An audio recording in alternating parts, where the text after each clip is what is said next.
I just wish I owned a Halloween shirt. That'd be nice. Oh yeah, I'm just wearing an X-Men shirt. Yeah, no, that fits right. Wolverine's a I got slasher. this.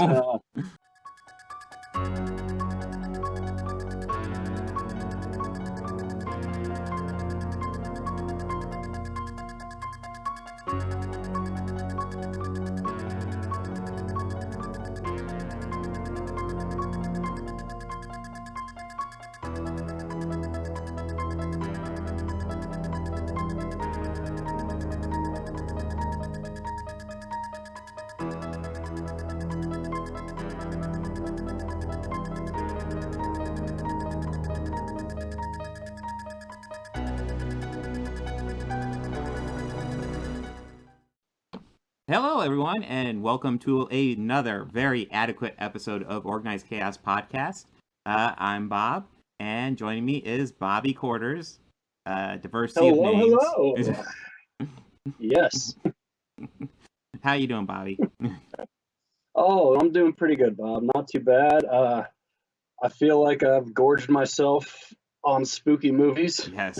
If you've noticed the title, you know we're going to be talking about Halloween movies. We're going to be talking about kind of the history of horror leading up to Halloween a little bit.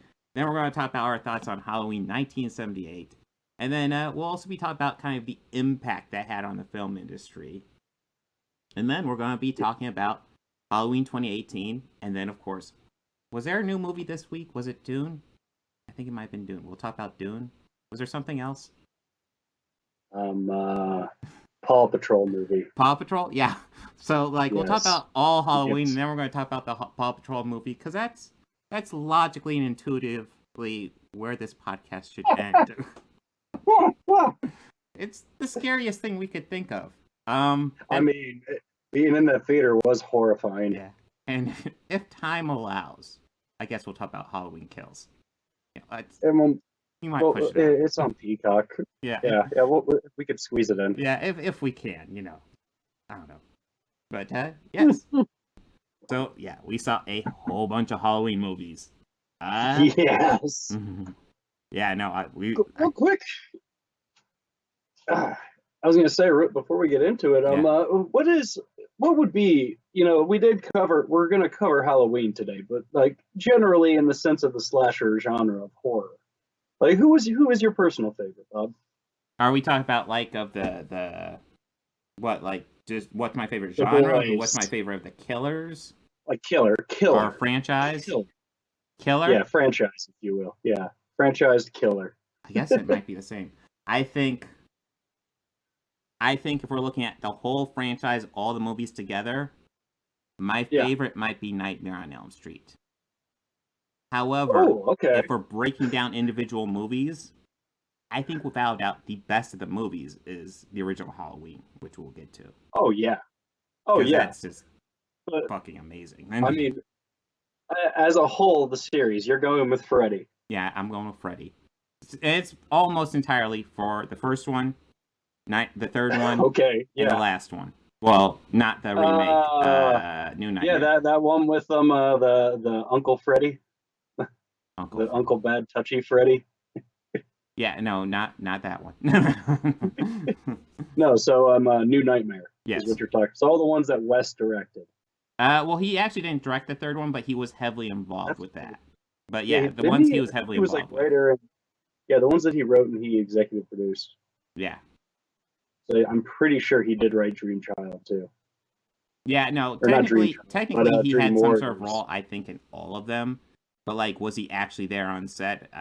My favorites are the ones where he was actually actively involved. Yeah, I'd say his role for 2, 4, 5, and Dead would probably be cashing a check. Yes. He wrote the original, so he gets some money off those. Yeah. I mean, at least somebody made money off Freddy's Dead, because that's just, thank God we're not talking about that. Oh God! I mean, I'm sure they'll bring back that franchise, so we will talk about some. Or Dream Child, because that one's also terrible. God. Yeah, no, I remember, was Dream Child the one after Dream Warriors, or? Yeah. Was that Dream Master? Yeah. Fuck, there's so much No, Dream shit. yes, no, Dream Master. That's the one I'm thinking of. That one is also Yeah, that's the fucking one where terrible. they introduce Fuck all that the movie. characters in Dream Child and then Dream Master. They just kill them all fucking off. Fucking killed them all in the first few minutes. It's like, Honestly, yeah, think out of those, yeah, out of Dream Warriors, I was really the most pissed in four. They killed Kincaid because not only one of the only returning actors, I know. Well, that's like it was infuriating how they another day. like. I think they might have killed off like Patricia Arquette was recast, but then they brought back the other two Yeah, survivors as the original cast members. I think they were killed off so quickly. it's It so was quickly like you ridiculous. forget that they're in the movie. You kind It's of forget that they're in that movie. it's like Jesus Christ. Yeah, no, that was awful. But yeah, but But my favorite is definitely Halloween. I Has can get always been. behind So Halloween too. yeah, but well, we'll have to talk about the franchise as a whole because we're just talking about one. But yeah, no, this one is legendary. So Mm-hmm. Well, one I just wanted to ask you that real quickly before we dove into it. Well, when we get into Impact, I'm definitely going to be talking about what's your favorite Halloween timeline? Because I count up Oh, 5. well, yeah. One I don't choose to acknowledge I could probably guess for which one that white. is. Yeah, for white horses. Fuck, yeah, no, I definitely know what you're that. talking about. We'll get to that. Yeah. Uh, but, yeah, are you ready to talk about the history of Halloween? Yeah, the history of Halloween. So, dating back even to the days of the silent films, Universal Monsters, even the B-movie drive-ins, horror has been in existence even long before moving pictures. There was scary stories that were told. There were scary books, tales told around the campfire, even. But we have humans always just like to be scared. It's a thrill. It's fun to do. It's fun, and even if you enjoy it, you get excited of it. But for the silver screen, though, the threat in that horror has appeared as everything from rubber monsters, from aliens, monsters, goblins, werewolves, vampires, creatures. It's been on screen and it's scary. And that formula was true for the longest time, up until a man by the name of Alfred Hitchcock. He started introducing newer elements of fear and suspense into our minds and for our eyes, where threats were human. They were scary. There were people who meant us harm and meant our protagonist on the screen ill will and just not good. And about mid 70s, I want to say 73, 74, the Texas Chainsaw Massacre was released. And again, another thing of just this deranged family of cannibals somewhere out in Texas, somewhere in the middle of nowhere, Texas, to be exact. The threat again, human, and that's something new. So this is just something new that's being introduced to the genre. We're still getting a bunch of monsters and aliens and all sorts of that mess until about 1978. Now, a movie came along that was released, and not only did it change the game of the film, of how movies were made, and how we look at it, it also introduced tropes that were tried and true, and it spawned massive amounts of copycats and wannabes and lookalikes. This movie is Halloween in 1978. It's Halloween. Everyone is entitled to one good scare. Now, a crew with a budget of about $320,000 set out to make a horror picture. With a bunch of young filmmakers had an idea that would change the way slasher and horror films for years to come. Now, it grossed about $70 million, becoming one of the most profitable independent films of all time.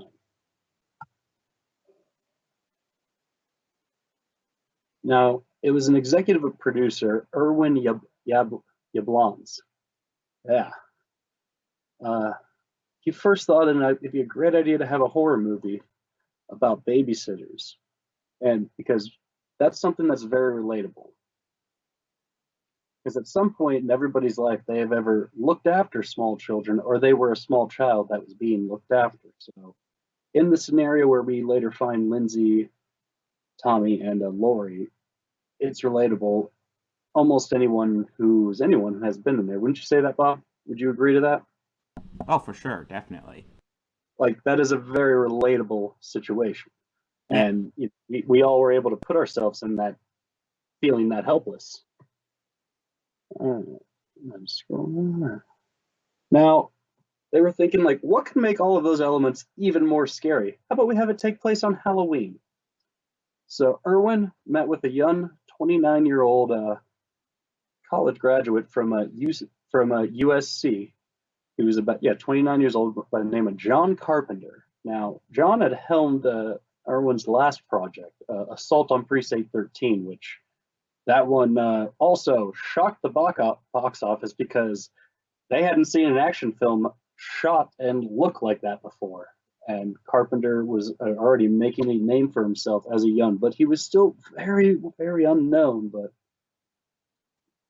he picked him because he liked John's style, and that original Assault on Precinct 13 is amazing. Check it out if you have not yet. It is freaking great. It's a good one. There's a solid remake, but the original is classic. Yeah. The remake's okay, but the original is just way better. All right. Now John was all right with this, but he wanted to have full creative control. That was one of his stipulations. The other stipulation was that his name is above the title. A move that later ended up being a very smart move on his part. Now, he also composed the music for the film as well. And because he had creative control, he could do that. And for that, he also got a 10% of the percentage, or 10% of the total profit of the film. And I mean, at the time, I'm sure John didn't think he would get a dime from it. But for composing the music for all of that, along with that 10%, he also got paid $10,000. Now, they had a partner that was their investor, a guy by the name of Mustafa Akkad. Now, Irwin, and Carpenter all met together to talk about the money, or talk about getting Halloween off the ground. He was on the fence. Now, Mustafa was on the fence about this at first. And he was kind of more concerned because, as an interview, I heard him say, when a filmmakers come up to you and they want $300,000, well, there's two problems with that. One, they want $300,000. That's not a lot of money. And two is they're asking for $300,000. Why so little? It's kind of concerning, mostly just for two very important reasons on his mind, which I get from that investor. But he ended up later agreeing to it, and they told him it would be great, and he trusted him. And it's a good thing he did, because they got the money and they were off to make the movie. So John sought out the help of the script supervisor from Assault on Precinct 13, Deborah Hill. Now, her and John decided to make up the town of Haddonfield, Illinois, but she based it off of her hometown of Haddonfield, New Jersey, where Deborah was originally from. And it is just a lot like how they kind of depicted it, a very small town. It's probably a lot like yours and mine hometown, Bob. It's everyone's small town. That's another thing that makes this movie so awesome. It's very relatable. You could put yourself in it quite easily. But she also would babysit in those small towns and hear all those urban legends. So she was able to really kind of write great character dialogue for the girls and make it seem very natural, even allowing it room for the girls to add their own personal touch to it. And I'm going to get into that a little later. But John also knew just how, as I'm sure there are in your small town, or in your hometown, Bob, I'm sure there's a few local urban legends that you heard growing up, because there's a few in mine.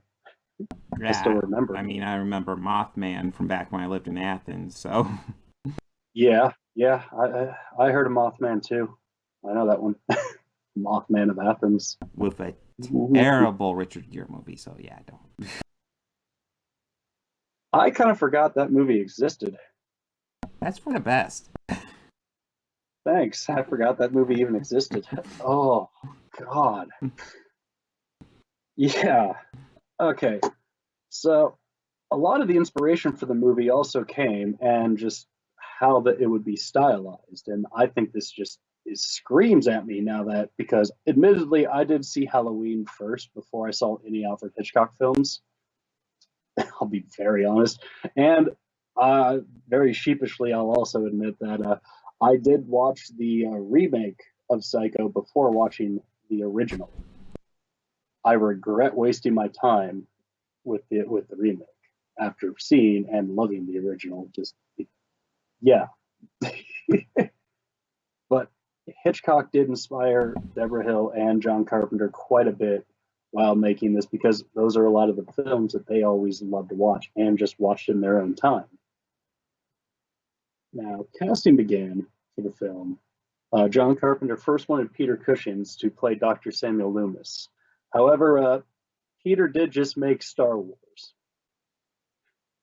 And let's just say that he was out of their price range.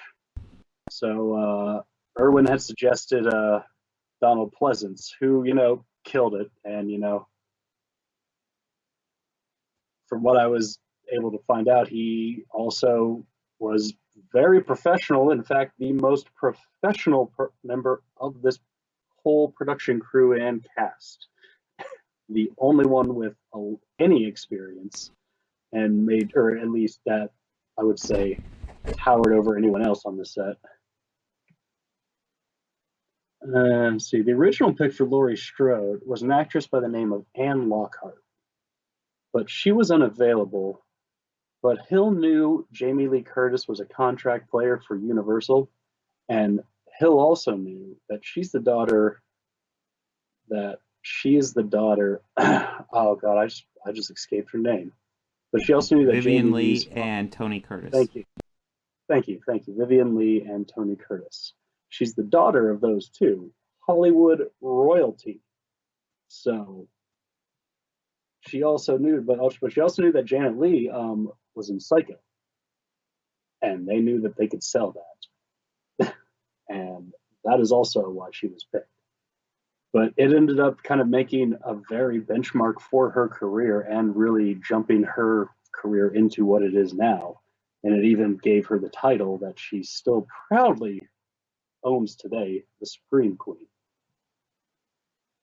Also, the character name of Sam Loomis is like Dr. Samuel Loomis. Sam Loomis is also a character in the movie Psycho. So it's kind of another homage that they wrote into it. Now, I'm glad you corrected me. I don't know where I came up with Vivian Lee from, but you got it right. You said it and it just clicked. But let's see here. Now, this is one of the first movies that didn't feature a ghoul, a monster, a creature, but a person.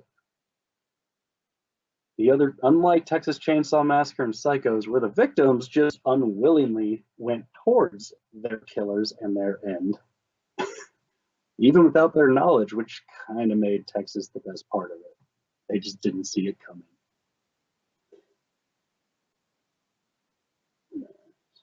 I didn't think about that. Yeah, I made it. Well, I mean, one guy really couldn't get away that quickly. I mean, I don't imagine those wheels had much traction on the ground on that grass. I hate to confess, I've not sat down and watched Texas Chainsaw Massacre yet. Oh, I'm gonna give you my Shudder. I'm gonna give you my Shudder law. Actually, no, it's on Peacock. It's on Peacock right now. That has commercials. Oh, I was able to watch Halloween Kills without commercials. Well, yeah, that's also what I think you can't do it on a free one. I know that. Oh, I'll give you a law again. You rebel. I mean, no. You could buy it. Yeah. That is true. You are factually correct on that. Yeah, but all right. As opposed to the victims just, supplying the killer with fresh bodies and a body count and, padding for the movie, the killer drops himself smack dab right into your own neck of the woods, the neighborhood. So it added a new element of fear, and it just taking place on Halloween night just kind of adds to the atmosphere of the story itself. Like, this is actually kind of one of my favorite movies to watch on Halloween. I kind of like to start it right before, while the sun is still out, kind of just not quite dark yet, but it's started to set. You know, trick or treaters are probably still out and about. Luckily, we don't have those in our building, but still, it's nice to have that because it sets the element. Maybe light a few candles or fake little battery powered jack o' lanterns, set the mood. And just right around the time it's really just pitch black out, you're at that final scene, and you're just immersed into the movie. It's an experience. It's great.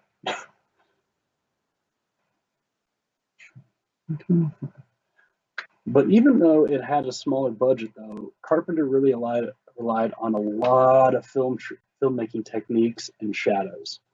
Like, this film, I think it looks unlike any other horror film that I had seen up until that point. And a lot of the stuff, like how the shots are framed and even the use of shadows, reminds me a lot of those older Hitchcock films as well.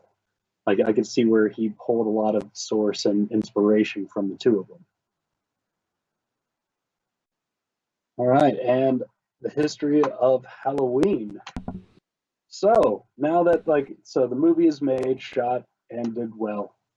Now, did you want me to give a breakdown of Halloween No, 1978? we'll definitely cover that on Okay. when we actually talk about Halloween. So, but yeah, it was. Okay. Yeah. I'll definitely cover back on it when we get to Impact. But yeah, no, Halloween hit, and holy smokes, the film landscape as we know it changed. Horror movies definitely changed, but yeah. Yeah. But yes, so that was the building up to Halloween. So now we actually have Halloween. Now it has to be called Halloween 1978. Yes. Because there's a couple other ones, but yeah. Halloween 78. Halloween 1978 is now upon us. No. I did forget this. When they decided they thought let's just call it Halloween. Has that been done before? So they did some research, and at that point, to the best of their own knowledge and resources at the time, they could not find any film title or any sort of production that had the title Halloween or any derivative of Halloween in it at that time. So, I mean, I'm sure there's other stuff that was named Halloween or had a Halloween that maybe never got off the ground, but this was the first thing, like first film or moving picture named Halloween.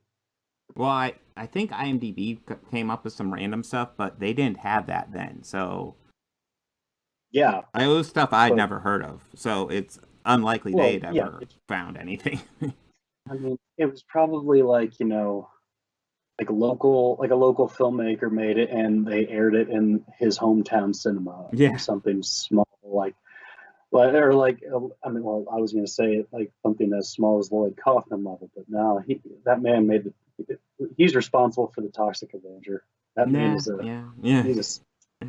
he's a saint. But yes, Halloween weird old man. Halloween 1978. Yeah, I think I already brought this up, but yeah, if we're looking at like just the slasher genre, possible. I don't know if I'd have to consider if I'd think about it as my best horror movie, but like just looking at the slasher genre, I really think this is the best one. Like, what comparison is there? As much as there's lots of ones that I like. Holy shit, this is next level. Yeah, there are a lot of them that I like, but this one, it's so weird. This movie, like, there's different elements of it throughout. Even Carpenter's score that whole time. Mm-hmm.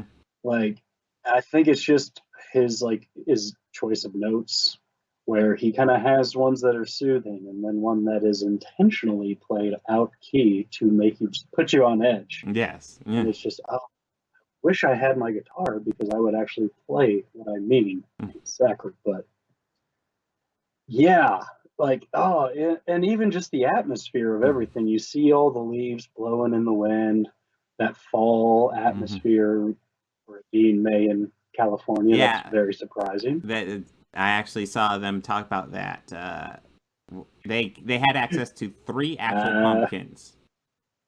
And what they were doing was they were getting gourds that kind of were shaped like pumpkins and painting them orange if they need additional ones. Yep. And it makes sense, man. You ever try to buy a pumpkin in spring or summer? Good luck. Yeah, good luck. Good luck. You can buy plenty of gourds and stuff, but nowadays you might be able to go online and get like an artificial pumpkin or something. Oh, you could.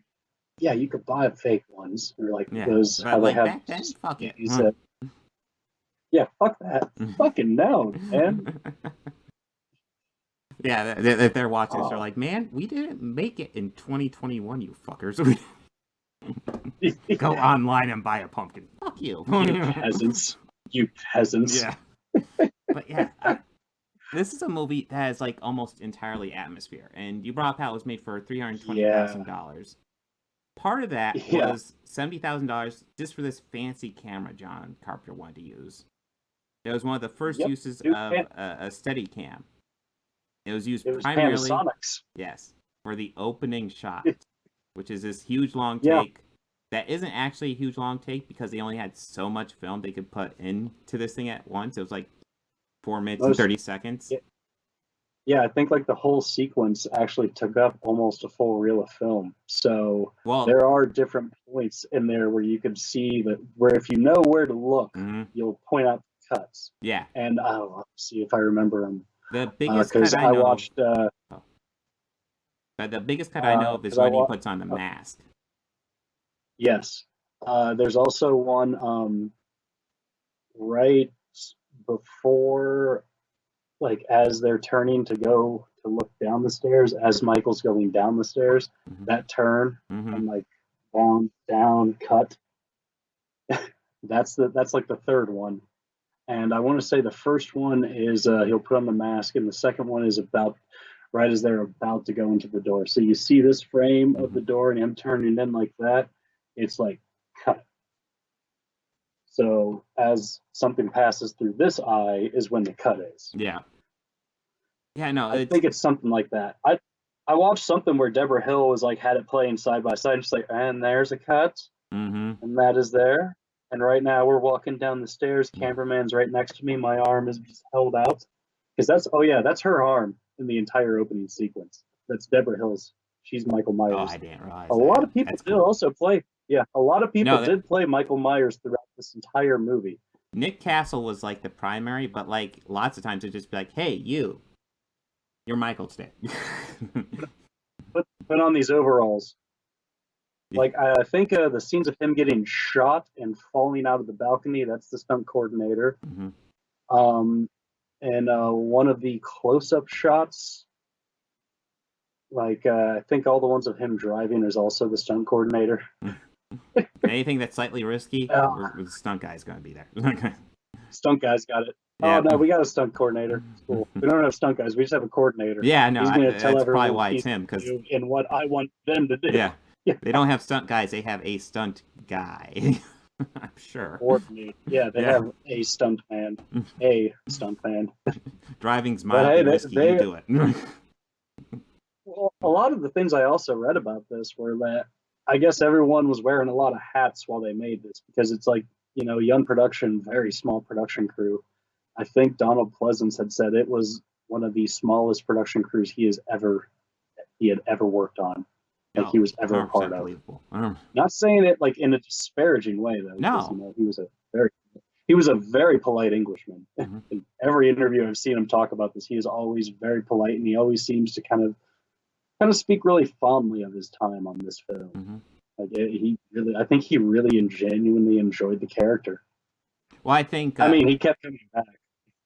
if we go on from the franchise, we can see like he had a degree of dedication to this. He hung around for a while. Honestly, he hung around till his death.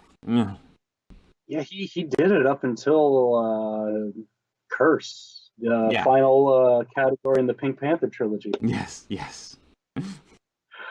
But yes, going back. Like Return, Revenge, Curse. Yeah, but going back to the camera work, because the camera work in this movie, it's not just the opening shot. There is amazing artistry in a lot of his camera work. Just it really is. And even like how I had mentioned how their use of shadows in this, it is just, there's so much that you see and you don't see. Like a good example is when Bob and Linda pull up in front of the house, and you see like this one shot on them of Bob getting out of the car, going around, letting Linda out, and picking her up, going up into the house. All of that was just one full long take because we get to see all of that, and it's just that suspense building. You know, it's nighttime. You just see them being young, wild, careless. You know, being young and just having fun on Halloween night.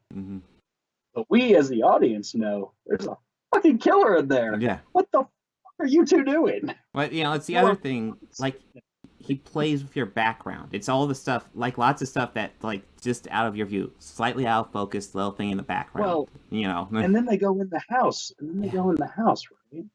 So you see them like talking, and then she finds out, oh, you know, they're gone for the whole night. So you see them go down and make out, and the camera draws back a little bit out of the room, and Michael's fucking standing in the hallway watching. Yeah. And you just think, Jesus fucking Christ, how long has he been there? They even. Also, in that scene, when they get up to go upstairs, you see kind of PJ Stoll's trip over the dolly track. Yeah, I totally missed that, but yeah, I in one of the things I found doing research, I found an interview with her, and she had said, yeah, and John kept it in there. Well, my clumsiness immortalized forever. There's another little technical thing that I didn't know until it was said, and then I rewatched the movie and I totally saw it. When at the very beginning of the movie, they drive to the sanitarium, all these inmates are driving around. Michael runs up on top of the car. He hits the window and it cracks. Yeah. When you see that hand, you see there's actually a flesh painted wrench attached right here to break the window. Yeah, I that was pointed out to me the third time I watched that. Yeah, I had never seen it before, and then I heard it mentioned, and I watched the scene, and you see it for like an instant. It's like clear as day, just this flesh-covered wrench. Yeah, right there. And now whenever I watch it, I hear the sound of a wrench hitting glass. Yeah, and if you look at like and it's just how it cracks it is exactly how, like, it's the pattern of a wrench. It's the pattern of a wrench. Because, hey, guess what? It's that magic power of Thorn. Ooh. Yeah, no, I don't think they had thought that out yet, believe it or not. I don't think anybody thought that out. Well, that's the thing. When they were writing this, here's, according to the documentary, Movies That Made Us on Netflix, which was weird. It had a lot of interesting stuff. I do not like how, like, they set up that as like a cartoony, like, if you actually watch that series, they set up as like a cartoony thing, which I didn't like that presentation. I'd never seen an episode before. It's a little whack. Yeah, but it has lots of interesting information in it. And one of the things they brought up was how the original script was written by Deborah Hill. So, like, the Raw storyline was her. Yeah. Then John came over. Then she also wrote all the dialogue for the girls. Yes. Totally. What John did mostly was he came up and he did, like, the mythology behind it. You know, the who is Michael, the dark evil, the boogeyman. That was his stuff. This is mostly a Deborah Hill story. Yeah. But she is. Yeah, they both were a great team together, and I think together it is definitely pulls from a lot of elements because this documentary I watched about the making of Halloween 20 years later. It was obviously something that was made throughout the production of Halloween H2O. Yeah, that's what I was about to say. Documentary. Yeah, in this documentary, they were talking about the 1978 because the majority of the people they interviewed were all the stars of that. So it was Chief Brackett, obviously Jamie Lee Curtis, and I could tell it was from H2O because the hair. Yeah, girl, I know that hair. And it also had PJ Stoles. Nice. And Carpenter and Deborah Hill. Also, did you know that Carpenter actually wrote like the role of Linda, who was played by PJ Stoles, for PJ Stoles? He solely wrote it just for her, based off of her performance, in Carrie, of her Oh, that's supporting. right. She was, yeah. Yeah, and also her boyfriend Bob in that. They originally wanted to cast her boyfriend at the time, or I'm not sure if it was her husband or her boyfriend, but I think it was her boyfriend or her partner, Dennis Quaid. Oh, jeez. Can you imagine Dennis Quaid being the guy who got pinned up on the fucking cupboard? That would have been kind of epic. And was Dennis Quaid really Yeah. famous back then? That might have been like a hell of a Uh, little like Easter egg in there. Mm. yeah, but that wasn't Dennis Quaid. No, He no, it was definitely wasn't. But yeah. yeah. Mm. But if it was, man, that would have been a hell of Easter egg. Yeah. I'm pretty sure that he was just starting out because I know that he and his brother had been in showbiz since they were kids, Mm-hmm. and I know his brother Randy before he went Yeah. Randy Quaid. I mean, it's sad. I feel bad for him because I always enjoyed even his serious stuff. He was a great actor. I'm not gonna I feel lie. bad for the guy. I always felt he was a better actor than Dennis, but Dennis was better looking. Yeah, Dennis was better looking, but Randy was But the better actor. damn, Randy Absolutely. went down a dark path, and now it's like I laugh and I feel sorry at him at the same time whenever I see do. him. I It's mean, like, no, don't it's get me funny, wrong. but oh god. Anytime I see him in the news, I go, "Oh, Randy! Oh, so Yeah. he came out of the Oh trailer for dear. some fights. Oh man. Oh, hey, maybe that'll get some circulation from his viewers. Yeah. Yay. Yay! Oh God, but yeah, but he did write that whole part for her, and he also encouraged her to, add a little bit of yourself in there. So that is why, Linda said totally, because PJ would say totally a lot at that point. Mm-hmm. In fact, in the interview I found with her, there's somebody had asked, like, do people still come up to you and say it? Yeah, I get that about as much as I get people or as much as people ask me to sign their Ramones records because she was in rock and roll high school. Nice. Yeah. I thought that was kind of cool, actually. I was like, oh, I mean, I wouldn't have her sign my Ramones records, but that's cool that, people ask her to. Yeah. It's kind of like this story. What I like about is it's so simple. We essentially just have 3 babysitters getting stalked by this killer. He sees Lori and Tommy at the house quickly. He stalks them. He finds out about the other 2 by stalking them. He just goes by and kills them. That is the story. Beginning to end. Yeah, that's it. Well, escaped mental patient. Yeah. Stalks babysitters. Like, cut and dry. Mm-hmm. That's easy. Yeah. But he just, Carpenter and everyone, like the whole crew, just they were able to tell such a story. Yeah. And it's just, I mean, I'll admit, when I was much younger and I just like being over at a friend's house watching these movies for the first time ever, as like a young kid, probably like, maybe 9 or 10, something like that. Walking home, and we'd watch them always, around Halloween. So there's leaves falling, the wind's blowing, the sun's down, the street lights are on. I'm the only one walking home. There was a few moments where just in my head, I just heard the dun, dun, dun, dun, and, just look around. No, I'm fine. It's a movie. Pick up the pace a little. That's the thing. It stays with you. And, there's always that little bit of fear, leaving the parking lot, leaving the movie theater when you see a scary movie. That little bit of fear that just runs through your head. Just, it wouldn't happen, but it's just, ooh. This movie, I don't know, for me at least, Halloween, it stayed with me more than any other horror movie ever did. Well, without doubt. And one of the things about the music,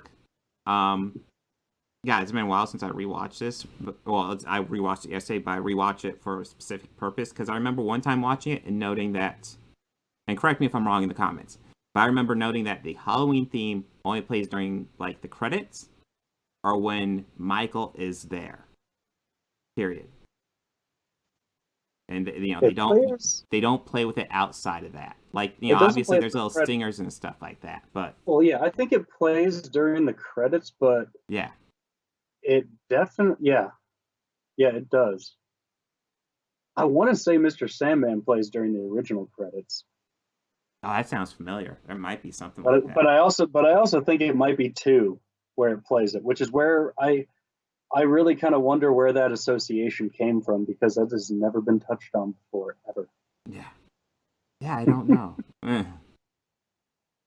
But Yeah. yes, God, this movie is amazing. If you haven't seen Halloween 1978, like, yeah, sure, we brought up stuff, we probably spoiled stuff like we always do, but this movie is an experience. It's not. It really is. It's not like it doesn't matter. You've seen, like, you know this story. If you've seen any slasher, you know this story. But this movie is it's craft. It is brilliant presentation at its finest. It's here's a simple idea.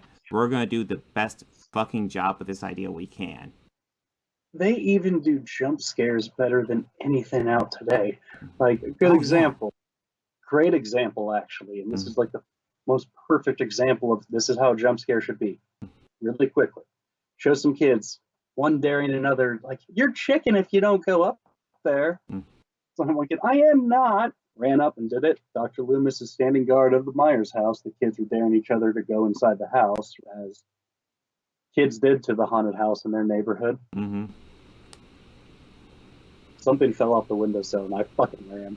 Yeah. Fuck that, man. Yeah. But Sam Loomis is hiding, and he's like, "Honey, get your ass away from there!" In like a creepy voice. Kids fucking bolts, as you know. Again, fucking, I would too. Fuck that. And you see Sam's kind of satisfied with himself that he gave some kids a good scare on Halloween. Mm-hmm. And you see him just getting comfortable, and we're getting comfortable too, because it's like, okay, a little moment of levity, yeah. Yeah, that moment's okay, cool, we're safe. But there was no real tension. A hand just comes out of just in the frame and taps him. As soon as we realize the hand is in frame, it grabs him. And camera change to Sheriff Brackett. That's how you do a jump scare. No music, no nothing, just complete ambient air. The whole thing is craft in that just seeing that hand come out of nowhere. Just for a second, you're like, what the fuck? And then it just grabs him. And you see Loomis jump, and we are right there with him. It shoves us into his place. Yeah. That is how you tell a story without relying on a score. Yes. You can also achieve this effect by getting comfortable with a scene, as the one I explained earlier with Bob and Linda inside the house. We stay in this living room shot at them for a long time. Mm-hmm. We get very comfortable. We're just that awkward third wheel while they're making out on the couch, and we're just sitting in the room with them. Mm-hmm. But then it does a slow reveal just to see them. Now that they do kind of rely on a score, but it's usually a score that I believe on the soundtrack is listed as the shape sound or as the shape song. Yeah. And it starts off with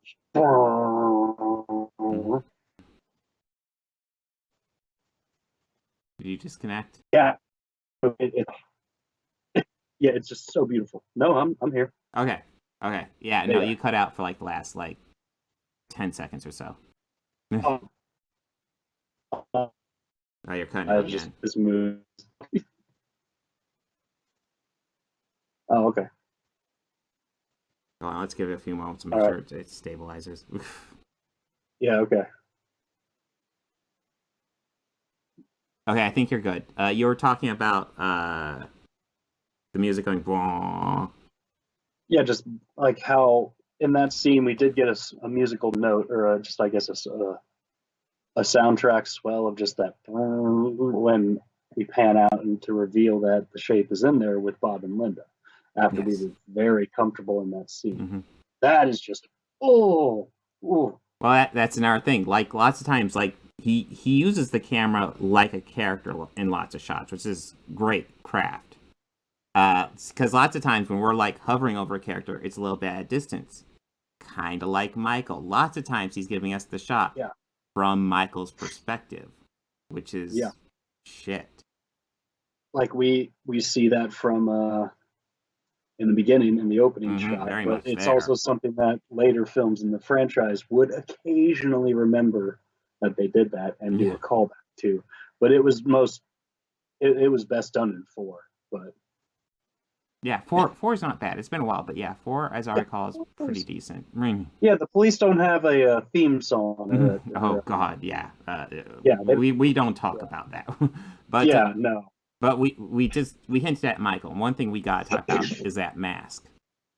The story behind the mask from Tommy So boldly Wallace. go. Yes, he went to a Halloween store and he actually bought two masks. He bought a clown mask, but he was also looking for more of a distinctive mask. And he saw at first a Spock mask, and he thought the price was a little bit too high. But underneath it, there's a William Shatner, a bit cheaper for that one. So he got the William Shatner. He took it home, spray painted it white, and then darkened the main hair. And then they just tousled it up too. Yeah, and like, I think he removed the eyebrows. Yeah, he cut out the eyebrows. Yes, I forgot about that. And the sideburns. Yes. Yeah. And then then they did test screenings, and the clown was obviously creepy, but the Shatner, he also widened the eyeballs so that there's more space there. But yeah, I remember I found something of John Carpenter talking about that, and his first reaction when Tommy Wallace showed him the clown mask, like, yes, but let's see what else you got. Mm-hmm. Just yes, good. That's terrifying. It's like perfectly like creepy, just for how almost not noteworthy it is. It's noteworthy and almost not noteworthy. But I have yet to see a picture of the actual clown mask he bought. I couldn't find one. Were you able to find one? No, they showed one in the movies one, but I don't know if that was just a generic one they found or if that was actually a picture. Well, that one looked like it went with the kid's costume. Yes, it did. I wasn't sure if that was actually it or not. Yeah, I wasn't sure either, but still, I'd like to see that one. Yes, I would. I would like if it still exists. I'd like to see the mask. Mm-hmm. I doubt it. At least see a copy of it. Shit. Yeah, or at least a photograph of it. I'm honestly amazed the original Michael Myers mask is still in one piece. Yeah, I'm still amazed at that. Mm-hmm. But yes, Halloween 1978, absolutely brilliant. Yes, love it. Watch it if you haven't seen it. Holy shit. This is probably the best in the entire series and entire timeline as well. Yeah, throughout all the timelines, this is the best one. Even in timelines where this movie doesn't exist, it's the best one. Yes, well, in 3 out of the 4 timelines, it's the one constant. Yes, it is. Well, actually, I'm counting in 5 timelines. But yeah, 3 out of 5. This is the beginning point. Yeah. But yes, ready for the impact of Halloween? Yep. So Halloween came out. Oh, yes. That'll be good because I actually need to change a battery. Oh, okay. So yeah, you get on that. Yep. Help remind me. I'm going to go ahead and cut off your audio here. All right. So Halloween was released on October 25th, 1978, and literally just the world changed forever. The world of movies, the world of slashers was most definitely changed, but the world of movies changed as well. It had an impact just branching out all over the place, as all things do, but very few things had the same impact as Halloween. Honestly, before Halloween, horror movies weren't really something studios were looking for because it was a cheap movie but very low return on investment. Halloween came out on this shoestring budget of $320,000 and made $47 million. That's just huge. And a couple years later, kind of based on the success of Halloween, we got Friday the 13th, released early in 1980. That was actually made for a bigger budget, which is shocking watching the movie because the film quality, the filmmanship seen in Halloween is greater than Friday the 13th, which is a fine movie. I don't want to bash it. But Friday the 13th actually had almost double the budget and made even more money at the box office. When that movie came out, the impact of Halloween was solidified. The slasher genre was here. And that just became this huge slew of slasher movies. It's called the golden era for the slasher genre. This is where we got high concept movies like Nightmare on Elm Street, which is probably the other big one. When you talk about the big 3 in the slasher genre, Michael, Freddy, and Jason. Those 3 are just, that's it. Those are like your faces. But yeah, the other big franchises, we get Candyman, we get Hellraiser, Scream came a little bit later, kind of inspired by those guys, but that was big too. We get Child's Play in that. We even get a revitalization of Psycho. Psycho was one of the inspirations for Halloween, and now Psycho is going to come back and be a little mini franchise based on the success of Halloween. Yeah, if you've seen those movies, my personal thoughts, I really dig the second one. It's not as good as the original, but I like the second one. And third one, I could live without. I haven't seen the fourth one, which is a Origins movie, which is not to be confused for the Origins TV series. But also look at the other branching points here going on. So we have so Nightmare on Elm Street, obviously inspired by Halloween. When Wes Craven was asked to come back and work on Halloween 3, one of the people brought on to screenwrite was a very young guy. Well, yeah, fairly young guy brought on who didn't have a whole lot of film credits, named Frank Darabont.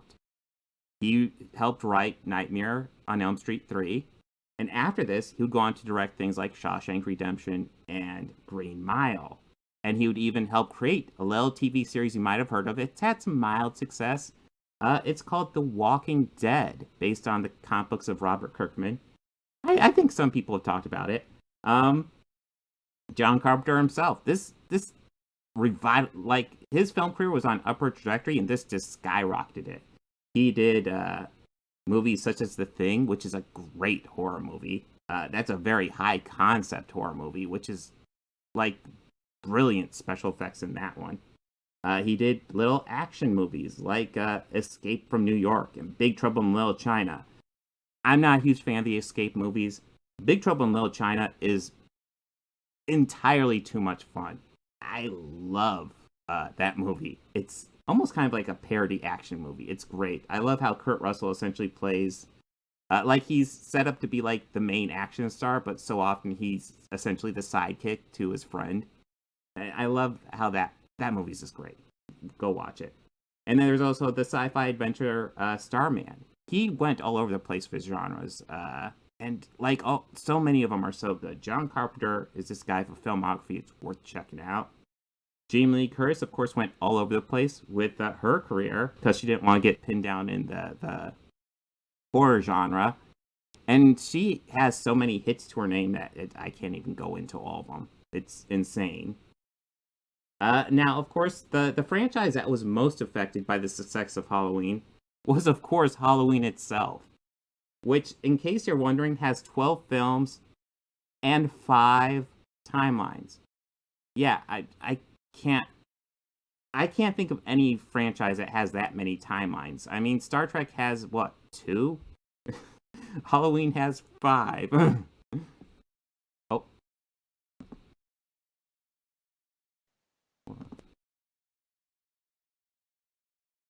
Now that the other two guys out of the main 3, Freddy, Jason, they both have their own separate timeline now because they both have been rebooted. Yes. I would say as convoluted without having many timelines, the only other horror franchise I think it would probably be Leprechaun, just because there really is no definitive timeline in that, because in one it's about like, early 90s. I'm assuming that movie takes place whenever it was released. Mm-hmm. The second one kind of first takes us back to medieval times in Ireland, and the first one was like in Iowa. The third one is at some point in Las Vegas, and the fourth one just takes place in space, and then there's 2 in the hood. So is the timeline not connected on any of those, or is it just all over the place? Well, no, because the first one, they do say that the first one is like 2047 or something like that, like just way into the, well, about 100 so years into the future from now. Oh my god! But I mean, that whole movie is pretty much just Alien. It's Alien. Yeah. It's Alien. I didn't think about Leprechaun, but that's definitely something inspired by Halloween. That's actually one I haven't seen. The little shit. The little shit. Yeah, well, that one has Warwick Davis killing people, so hey. Well, yeah. 4 of them have Warwick Davis killing people. Well, no, actually, all of them except for the two most recent ones. The kind of what they did with Halloween because they had. Oh yeah, I guess Leprechaun now too because the most recent one that they released, I think it was a Sci-Fi Direct release. This one like literally is the sequel to the first one because it is just a direct sequel. But yeah, like one thing I did want to go over is kind of just look over these timelines and see what we have. Okay. So here, I think where. Okay, so I kind of messed this up, so I'm gonna have to cut off your camera, but you can still be heard. So here's timeline 1. Oh, that I really messed this up. I think I'm just gonna fix this live. That's fine. Well, yeah, I know that there is one timeline A would be 1 Halloween, Halloween 2, and then 4, 5, and then Curse. Yeah. You could also kind of call this the Loomis saga, I guess. The Thorn trilogy at the end. But yeah, this is. No, you could call it the Thorn trilogy, but it's the Pink Panther trilogy. It's that as well. Yeah, this. I'm not gonna lie. This timeline has its issues. It probably has arguably one of the worst with Halloween 5, but there are other serious stinkers to talk about. 5 is abysmal. 5 is abysmal. 6 has this quality where it's. I find it entertainingly bad. It's. Oh, and I know. Well, you and I talked about this when we wrapped last week. Yeah. How all the stuff that I hate about the theatrical is the stuff that you kind of enjoy about it. Well, yeah, but I enjoy it because it's good.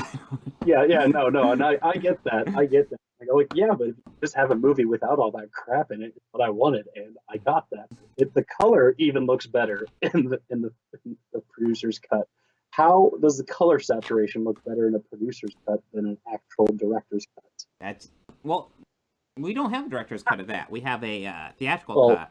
And that's why the producer's cut is actually a weird anomaly.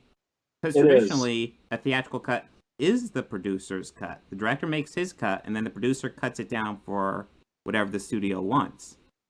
Well, yeah. That's usually how that works. Well, I think there's stuff about it. And I mean, this has been like done to death on YouTube, but the one common thread that I've always seen with it, and I also completely agree with, is that this one, like the producer's cut, overall feels more like an actual Halloween film. Oh, for sure, the other one just definitely feels like a genre. Like the theatrical feels like a genre film, and especially like a mid-90s genre film. Like there was things even about like the music background. There's a scene where some of the characters are walking down in like the quad at a school, where they play this very modern or like modern for mid '90s like generic rock music. Like it sounds like what God, I don't know, like Collective Soul or something, whatever was popular at that point. I was too. They probably couldn't afford Collective Soul. Whatever. Hey, it was all like Power Rangers for me at that point, man. I could. Power Rangers and pro wrestling. But in the producer's cut, they just play a very slight, subtle score that is reminiscent of the first one when it shows the girls walking home, and the color tone is toned way down to make it more look like a softer color palette, but gives you the look of it. So we get the atmosphere created right there from the first film. But them trying to emulate that. And I think like that, just because of that one scene is why I think the producer's cut is superior. Now, when it comes to the death of the Father Strode character, theatrical all the way. That fucker's head blowing up was fucking awesome. I don't care how over the top it was. Well, no. Well, when I talk about Halloween 6, what I'm thinking of is like I feel like the producer's cut it gets very heavy into the mythology, and I'm not gonna lie, I'm not a huge fan of what they do with the mythology. Like they have these runes that stop Michael. It's weird. The sacrifice table. Yeah, doesn't he like impregnate Jamie at the beginning of that movie? God, it's been a few years. Yeah, Yeah. and Yeah. well, they don't really reveal that, Michael is the father in the theatrical. At least I don't think so. It's been a while since I've seen that. Yeah, it gets And it's even been really longer weird. since I've seen the producers, but I know for a fact they make that very clear in Mm-hmm. the producers. So, As far as showing you as much as they can, mm-hmm. clear. It's one of those things where, like, I feel like as just raw filmmaking, yeah, producer's cut is a better made movie. But I Yeah, find the theatrical entertaining just for the wrong reasons. Like, I shouldn't. it's Yeah, probably why I actually do, and like as much as I bash it, yeah. I do enjoy watching Five. Like, Well, even though yeah. though Five is. you have Barney and Andy that Oh are God. use it. No, Well, I five think is just the worst. it is, and one of the worst parts about it is our main female protagonist, not Jamie in that, but the girl who is her foster sister's best Yeah, there's friend, something like that. Linda. Yeah. Linda, which I don't know why they killed the foster sister so fucking goddamn quickly and left us with fucking what? That's not Linda. I want to say Tina, but Yeah, Tina maybe sounds potentially I right. think Tina is it, but because she was awful, like just awful. Well, Why were we stuck with her? And I Five is just bad. Yeah, well, you're right. it's Five worth is saying the bad. first three. I think there's diminishing returns each entry you go into, but I like the first three, the Yeah, Halloween 2, and Halloween 4. The first three of this saga, they're all good. Diminishing returns, uh, and 4 actually ends with a weird, wild twist where Jamie looks like she's like got the spirit of Michael. Immediately or dropped in 5. I mean, never brought up again. yeah, She's just fucking catatonic. yeah, Has no memory. Oh yeah, and her mom, who we're pretty sure fucking died. yeah, Nope, she's fine. yeah. No, Recovered fine. whoopsie Doesn't want to see doodle. Jamie again, understandably. Yep. Oh no, we just. But she's cool with the other girl, Kyle, seeing it. That's not So yeah, I would say my thoughts on this timeline. I like the first 3 entries. Yeah. yeah. I think 2 is very much an underappreciated in the series. And I've heard a lot of people say, without saying, like any part of Thorn is bad, but they also say, like, I've also heard folks say that, they all suck except for the first one. It's like, yeah. But Resurrection was awesome. No. No. Oh. Yes, No. that was cool when Busta called him a motherfucker. Mhm. That's about all I got on that one. Well, yeah, Halloween 2 I think might suffer just in comparison to the first one, It and does. it takes But a lot of elements that were getting it, popularized into the slasher genre and incorporates it into it. yes. It's not bad And though. that's I the think it's good. lore. I think And it's actually very good. yeah. And it's that whole lore is what really made this timeline on its own. It's Mhm. because in 2 they introduced, well, actually, technically, for the television viewing of Halloween, it fell a few minutes shy of the broadcast time allotted for a full feature length movie. And Mhm. even with it cut down for television viewing, they had to cut some of that violence down. Like they couldn't have that long shot of Annie getting choked in the car. Yeah, and they judge the Yeah. nudity And, too. and So and well, I mean, yeah, but PJ really didn't show much. There's a no. few scenes where it's just there, but Mhm. it's not hyper focused or Yeah, no, stylized that's one of the things I noticed. They don't like as it do a later shot of a became. boobs like they Yeah, sometimes do in these as like movies. as they later have become and one genre in particular well known for. I Yeah. think guaranteed. If I could say it, if you're guaranteed to see blood and tits, what slasher genre am I talking about? In Oh, every single Friday. entry, we'll see blood. Yeah, Mm. yeah, exactly. Yeah, you'll see blood and A tits. lot of them have Guaranteed. it, but like Friday, it's like that's the what they're doing. I don't know. Guaranteed. Yeah. Guaranteed. Blood and tits. That's what I'm getting. Hmm. Blood, tits, and dumbassery. Yeah. Cool. You always get the one guy who thinks he's tough. He goes, throws a punch at Michael. Michael punches his head off a building. There you go.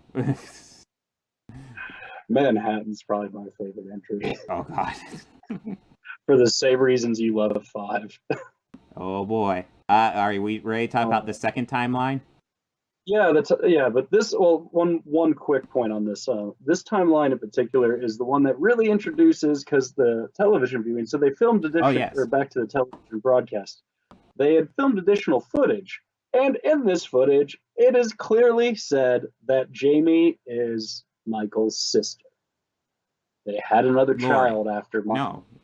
Yes, Lori. Yeah. Yes, Lori. Sorry, and of course, Jamie is Lori's daughter Mm-hmm. in this one. So it is why she's calling him uncle. Ugh. So It's weird. I mean, it's definitely one way yeah, to bring them together. It's not cemented until the second one, but yes, it's one way to keep now them integrated with each other. yeah, kind of. Mm-hmm. Now the second timeline. The second timeline by far has the most movies. Oh, this in it. one no. This is the second timeline. Yes. Halloween This is also 3. this is the birth. This is not only the birth of The Conjuring. But with that whole that's all of that. All of what is it? Amityville Horror, Yeah. the Annabelle, the Nun, the jump scare, fictional regional being, all of that. All of that is just this one. Yeah, Halloween 3 is I'm not gonna lie. I fucking love this movie. Yeah, this movie's awesome, but it is entirely a standalone. The closest link it has is that there's a trailer for the original Halloween on TV, and he's tortured by watching it, right? Because in between that, he's gonna have a Silver Shamrock ad. Yeah, Silver Shamrock, which is just an obnoxious song, but that's kind of the point of it. It's London Bridges. Yeah, but yeah, no, this movie's just cool. They totally want to do something different. They wanted to just do an offshoot and have Halloween just be a different story every year after they killed Michael in the second one. And obviously, it was a complete failure at the time.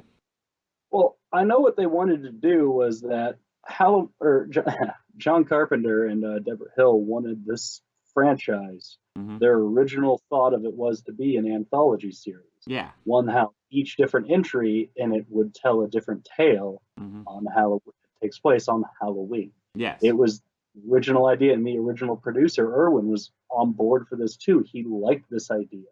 He says, we could turn one out every year. Mm-hmm. And of course, people would go see it because if it's John Carpenter's Halloween. Yeah. Yeah. Yeah, he would help produce it, but they could bring on different writers and directors, and Tommy Wallace, who edited the original Halloween, came back to direct this one. But, man, this one, they went for a brand new idea, and I think it's fucking great. And it kind of kept the occult thing in there, which talks about the origin of Halloween, and that kind of dealt with some more creepier shit. And to me, that's way scarier than Psychopath and a Knife. Yeah, and when there's a lot of people who believe in this creepy ass shit and have means to carry it out, that's way more scary. Way more terrifying. Yes, absolutely. The whole evil corporation here that is literally out there to kill fucking kids. That's fucked up. Evil town with robots? What the fuck? Oh yeah, I forgot there are robots. Yes. What? That dude ripped a man's head off. Yeah. He ripped a man's head off. Honestly, yeah, this movie's awesome. It's not perfect. It's nowhere near as cool as the original Halloween. But this is cool, and it's creepy. Tom Atkins is on point in this. Yeah. He is just loving every minute of this. Yeah, I think he's just very much in character. He has a mission, and that's just to get drunk. Yeah, very much so. Oh, fuck it. I need a beer. There's times I'm watching this, and even the times when he's running away at the end, and he gets to that gas station, to that poor attendant. That man just wanted to do his job. He didn't want all that added bullshit added to his days. He had seen a lot of crazy shit. But when he's there and he running out of his hotel room, I'm thinking, man, you've at least had 2 belts of whiskey. You got to be a little tipsy. Yeah. You're booking it full pace. But that brings us. This movie's just it's a good one. It's totally standalone on its own, but yeah, it's good. Okay. It just doesn't have Michael Myers. I'll give you yes. This is in its own timeline. Oh yeah. Yes. Mm. I thought you were going that white horse route, and I was just about to Well, go live with my phone and go and take a road trip. Don't worry, we're getting there, but we have another timeline before then. Oh, good. We have is this the Calvin timeline? This is yes. Yeah. After Donald Pleasance died, they need to continue the franchise, so they contacted Jamie Lee Curtis, saw if she'd be willing to come back, and she said she signed up for 2, but under stipulation if we do a second one, I die. If she read the first one. So spoiler alert on that, but yes. fuck but she also did make that clear during the press tour of H2O. Yeah. Made that very clear. Yeah. But yeah, this one, it's Halloween 2. Then we jump ahead 20 years. And it had to be its own timeline because they established that Laurie dies between Halloween 2 and 4 off screen. Yeah, now I'm not sure if 2 is a part of this canon or not. It is. I think 1 goes to H2O immediately. No. The 2 is where they established that they're brother and sister, and their brother and sister in H2O. They did that. Oh, okay, that's right. So, that's right. 2 is canon with this timeline. That line of dialogue was even in the fucking trailer. Yes. My brother killed my sister with a large knife. Yeah, that's right. Yeah, so yes, this other timeline, and in this one, no Jamie, no Call to Thorn, no Pink Panther trilogy. Yeah, she has a boy. She moved all the way the fuck out of Illinois. Yeah, she's like, I'm and moved done. somewhere up in the Beverly Hills. I think that's where it is. It's supposed to be up in way Northern California is where they established where the school is, but I think it's Beverly Hills. It could have been Northern California at least. Somewhere. They definitely shoot it in there because this definitely has the same feel of a lot of horror movies that came out at this time. Definitely. There's times that I've watched this one and I can't remember if I'm watching one of the Scream movies or Halloween. I know. It does have a feeling like the Scream movies, although it's not. I don't think it's even as good as the Scream movies. No, those are great. Yeah. And actually, I watched one recently and wow. Yeah, no, I honestly don't even know what to think of the new Scream movie because Wes Craven's not involved, and I really think he brought something to those movies because I think there's diminishing returns with each entry, but I enjoy all of them so far. I'm kind of on board with all of them. 4 was. I was all right with 4. Yeah, I liked it. Yeah, even 4 I was kind of okay with. I really liked it. And even with the dumb title with the 4 and the letter, I was cool with. I was just like, oh, that's them just keeping it modern. Whatever. And within like the first, I'd say 5-10 minutes of that movie, I was like, yep, Wes and Kevin are in the driver's seat. Yes. This is great. Well, it's all about the rules of a horror reboot, which was great. Well, Kevin also wrote it.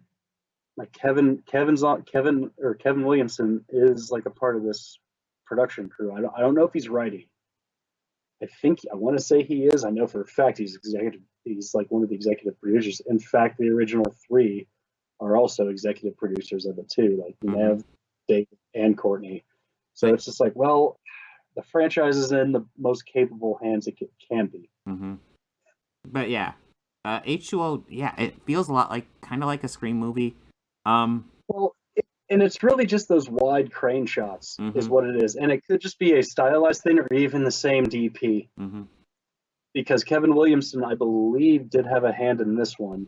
I know John Carpenter was, I don't know, did he direct this? No, John Carpenter, I don't believe was involved with the franchise, really. It's one thing that I noticed about HBO 2.0 is that the lighting, like the lighting that was so great in like the original Halloween, this feels almost like TV lighting in a lot of this. It gives it kind of a cheaper feel. And I don't want bashing H2O because it's fine. It is absolutely fine. Yeah, it's not Resurrection. Yes. No. But to bash on it just a wee bit. Yeah. The Mask. Now, they had 3, I believe, for this film, but they used 3 separate ones. There's one that we see at the end where, Michael is reaching his hand out to Laurie.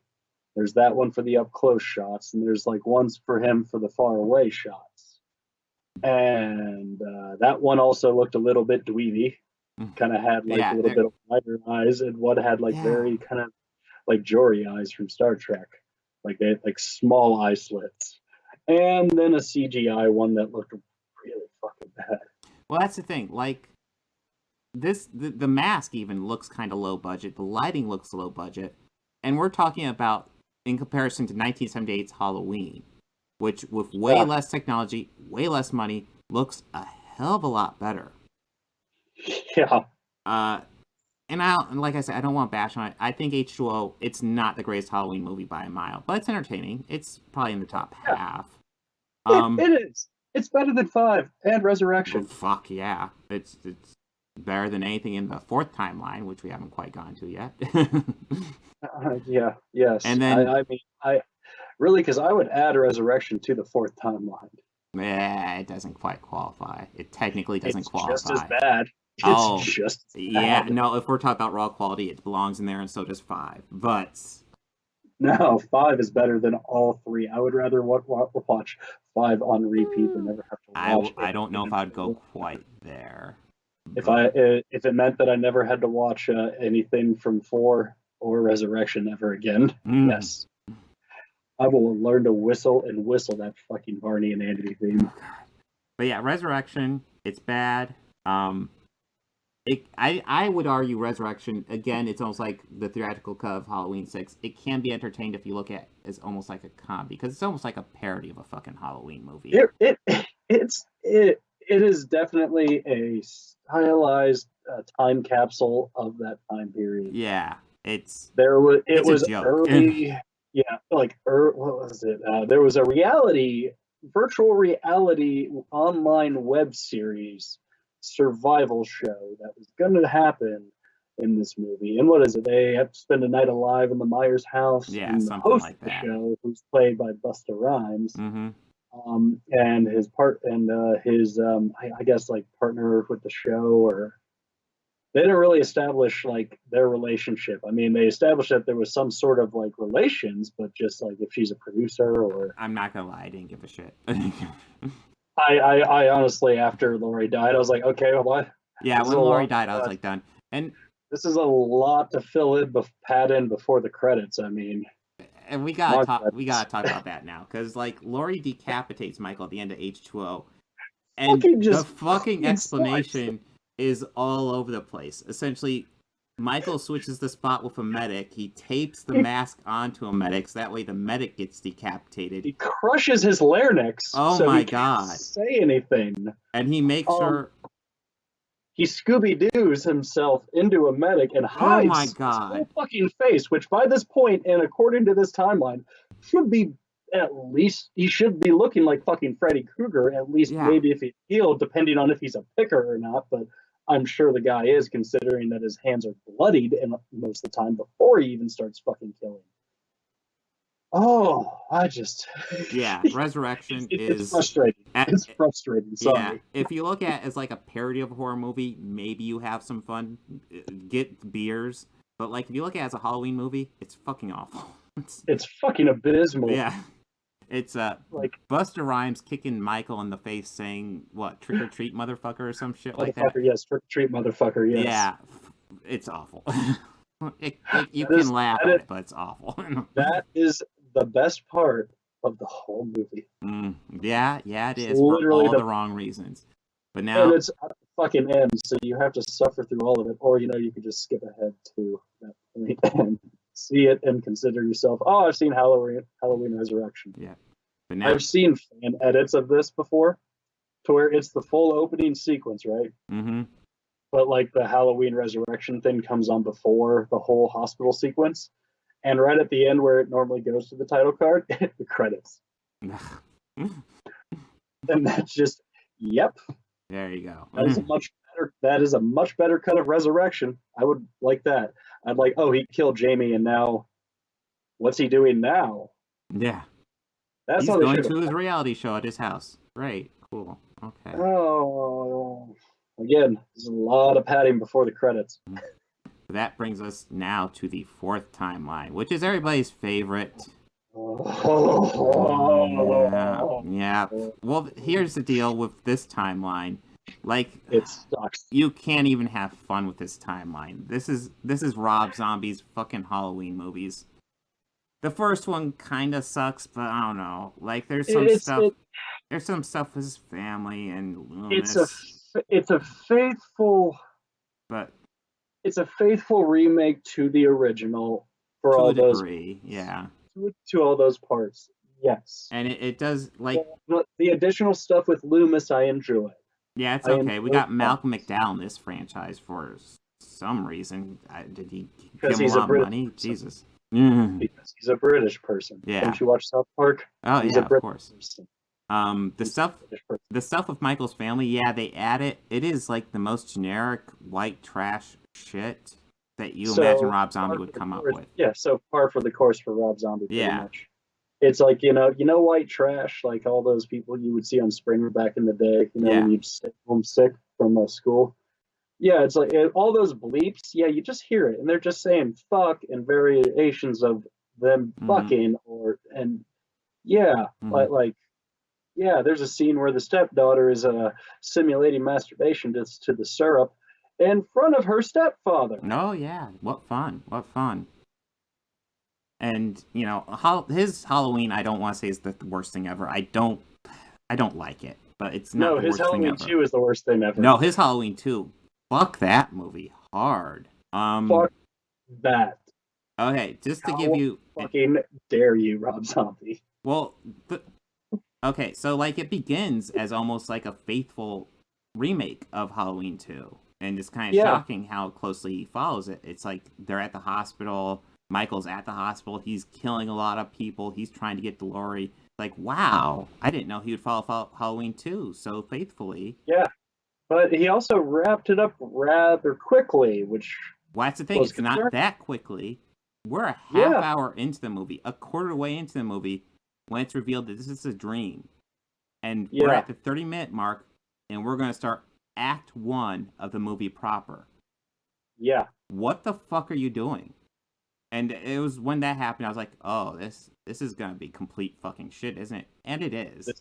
This is going to be bad. It felt like he took all of the shittiest side character plot of 6, 5, and 4 and mashed it together, and those were his characters. And it's Rob Zombied him up a bit. Loomis is insufferable in this movie. What, he has like a hit book? He is. And fuck. He becomes some hot shit writer. I was waiting for Michael to fucking kill him the whole time. I never wanted Michael to kill Loomis more than in this movie. I mean, I never wanted him to kill Loomis ever, but in this movie, fuck it, do it now. Fucking kill him, rip his spine out. Yeah, and we're also treated to Michael having these fucking weird visions that are something. Yeah, no, the White Horse and Sherry Moon Zombie and the faint score of Nights in White Satin. That's right, I forgot that was in this movie, and I think Weird Al has a cameo in this fucking movie too. It's fucking weird. He has a very brief one, and it's very weird to hear Al saying a hard fuck. Yeah, it was a little uncomfortable. Al, you shouldn't curse. No. Oh.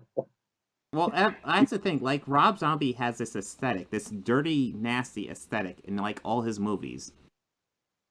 And it doesn't even feel like he's comfortable with it. Because it just feels off-putting. At least, that's my take on his movies for the most part. I haven't seen all of them, to his defense. But... Okay, I've seen a little bit more. I mean, because I've seen House of a Thousand Corpses. I've seen that whole Firefly trilogy. I've seen both of the Halloween films. I started Lords of Salem. I'll finish it soon. It just kind of got boring. Yeah. It's about witches and stuff, but I don't know, sometimes how he writes the dialogue and how his main, I don't want to say protagonist or antagonist, because, I mean, it's weird. He makes you cheer for the bad guy, like in Devil's Rejects. Cheering for the killers the whole time, and he makes them very likable, but they're very terrible human beings, and we shouldn't. Everybody's So a it's kind terrible of human nice. being in these movies. Well, yeah, oh yeah. God, I am so worried about the monsters. I know. Have you seen that picture? I saw the picture and it looks fine, which was kind of shocking. Yeah, they look okay. It's Is this Grandpa's got some weird facial hair going on. I don't recall him having that like Rasputin mustache, but I mean, okay. yeah? You Is got this the gonna eyebrows be right. separate from his usual tone?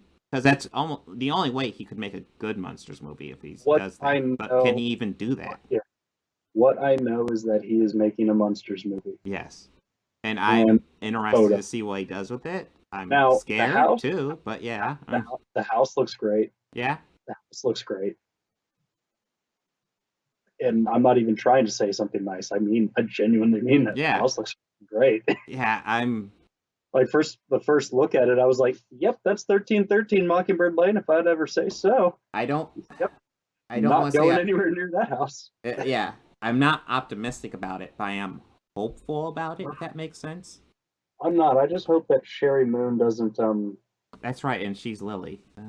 Mm, overact. I know. Like I hope she doesn't try to go too Morticia with it. Mm-hmm. Yeah. Which I can kind of see somebody doing that. I mean, I have like the original series is all I base of the fandom off of that I have of it, because I mean I grew up watching those reruns at Nick at Night all the time. It's fucking great. It was like a television show about monsters being regular people. That's a easy concept to sell. Yeah. But yeah, Halloween. His Halloweens. No. Yeah, the bar is low. But now we get to the final timeline. And to raise the bar way the fuck up. Yeah. Yes. So the Blumhouse bought the Halloween movies, the rights to the Halloween movies. Yes. And yeah, started bringing on Seth Gordon-Green, I believe, is the director. David Gordon-Green. Yeah, sounds right. And then even Danny McBride of all people to help write. Well, David Gordon-Green and Danny McBride, they are writing partners. David Gordon-Green has worked with Danny for years. I know that. Like I think that they've like the movies. I think he was also a writer of Your Highness. I want to say, and yeah, Your Highness. I want to say that he also wrote a little bit of Eastbound and Down with Danny. I think largely my point is that these guys, I wouldn't pick them to do Halloween. I wouldn't. Neither would I. And they do. And I was like, yeah, with 2018, Danny McBride. Okay, this is Kenny fucking Powers. Like, am I gonna walk in and have it be like that, like a comedy, or is this gonna be completely faithful to the original? And all this, and I go, okay, well, Jamie Lee Curtis is attached. I don't know. Yeah. Jamie ain't above acting wild. I mean, Fish Called Wanda. I think we're well set up for 2018, but yes, Halloween 2018. I was not excited for this movie when it was announced because I was kind of burnt out on fucking Halloween at this point. But then I went to see it. I was pumped. Well, I'm not gonna lie. The idea of bringing Jamie Lee Curtis back. Okay. Yeah. Yeah. It's one of those things where it's like I'm not excited, but you also have my money. I'm gonna see this. I'm still gonna watch it. Like you have Jamie Lee Curtis, like you have my attention. Yeah. And then when I read John Carpenter returning to be an executive producer and write the score, that's when I was like, yeah, you have how many movies you guys are doing with him? 3? Yeah, you have my money. Well, it's one of those things. Like I wasn't excited for it, but like every word I heard about this movie, it's like that has potential. Like I wasn't sure about the writing and directing team. That was a little concerning. Yeah, the other stuff all sounded great. Everything just kind of sounded better, but I still had this slight hesitation. And when I went to go see it, the wife and I saw it opening day when that came out, back when going to the theater wasn't that big of a deal. Yeah, it was packed when I went to see it too. It was kind of empty. Kind of empty, and I ended up answering questions for the person next to me because they were very confused. Yeah. So we're going, wait, is that daughter who was that little girl? I thought she died. I'm like, no. You see, there's a different timeline. Yes. Timeline? Yeah. There's a whole timeline. Here, I have it saved on my phone. Yeah, no, this is the fourth timeline takes place. This is 40 years after 1978. 40 years after 1978. No Halloween 2, no brother and sister between Michael and Laurie. No Jamie Lee, no Josh Hartnett, no college in California. Yeah. Instead, Laurie has been living in seclusion, preparing for this bastard to come back. She has taken up arms. She booby-trapped the fuck out of her house. She lost custody of her daughter, and her daughter has kind of a normal household now with her own daughter, which would be Laurie's granddaughter at this point, trying to separate them from Laurie. And Laurie, but Laurie and her granddaughter do have a very strong bond and connection. Yes, Laurie does visit her granddaughter, and it does bring me to one of the things I really want to bring up is how this movie, it's not as good as 78, but it does do lots of great stuff with the camera and your expectations. Like, it sets up the shot of the granddaughter in the classroom, exactly like 1978 sets up the shot of Laurie in the classroom. It does the same push. It's the exact same thing. And then you see the daughter look out the window just like Laurie. And what does she see? She sees her grandmother, Laurie, standing out there watching her. Standing where Michael would be. Yes, exactly. It was a brilliant, it's like, here's a callback, but we're switching it up a bit, and I loved it. But yeah. Oh man, this movie, I was blown away, and I could totally feel like it was a Carpenter film I was watching, based off of the atmosphere created, with, of course, his awesome accompaniment. Like, that's that original Michael Myers theme. It still sends chills down your spine. You still get woo hoo hoo. Well, yeah, the filmmaking in this is actually really good. The story, I feel, has some issues, and it's weird. Like, especially looking at next to Halloween Kills. I guess we'll talk a little bit into Halloween Kills here because there's some stuff we have. Well, maybe we'll talk about when we get to Halloween Kills, but I feel like there's some story elements that weren't quite thought out when they filmed this. Like, you have the granddaughter and her boyfriend and their best friend, obviously ill-fated characters, many. But when the best friend pops up, I get the impression almost instantly that he's into the boyfriend. And then it's revealed that he has a crush on Allison. I'm not sure how they play that. The kind of heavier set kid. Yes.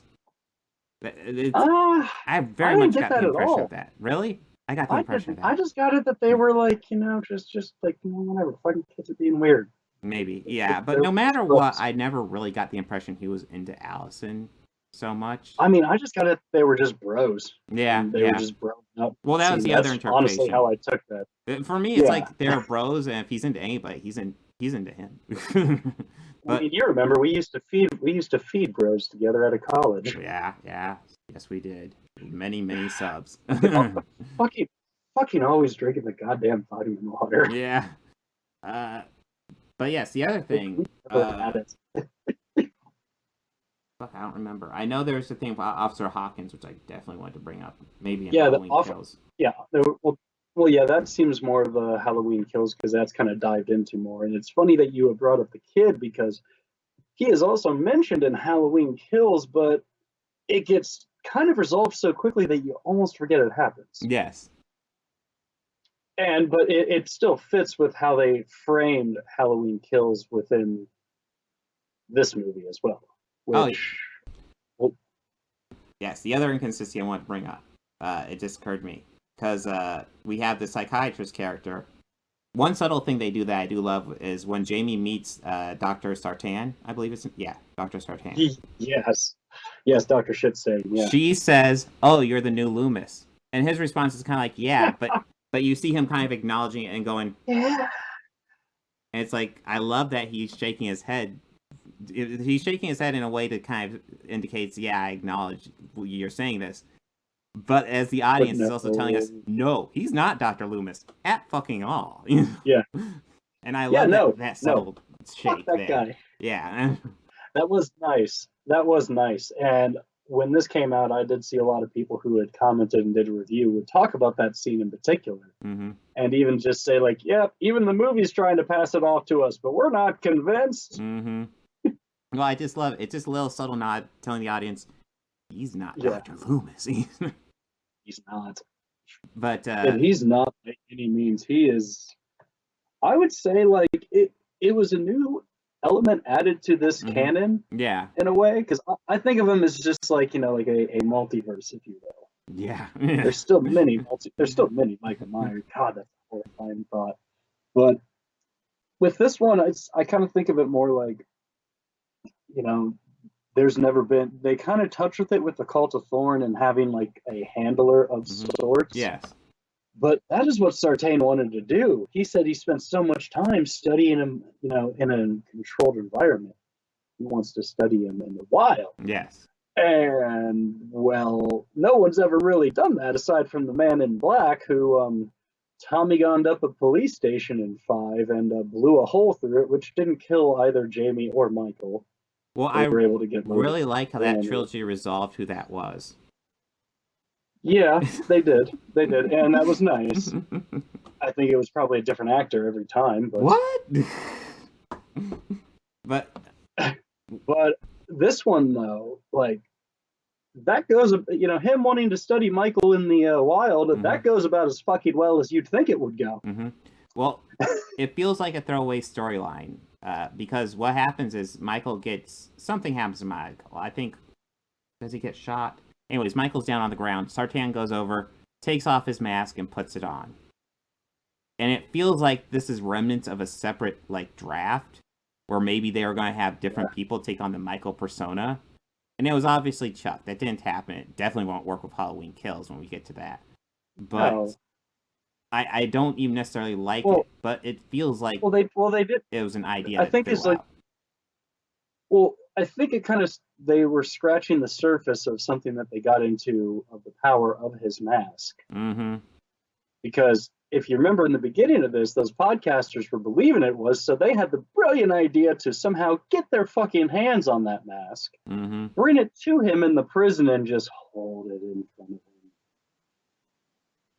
But yes, where are we at? Sartain. Yeah, Sartain getting him putting the mask on and that going about as well. Then he loads up Michael into the car, and he's gonna drive Michael to Laurie's house because he wants the confrontation to happen. Yes, that's like the drive. One of the big things that makes this movie happen was Sartain.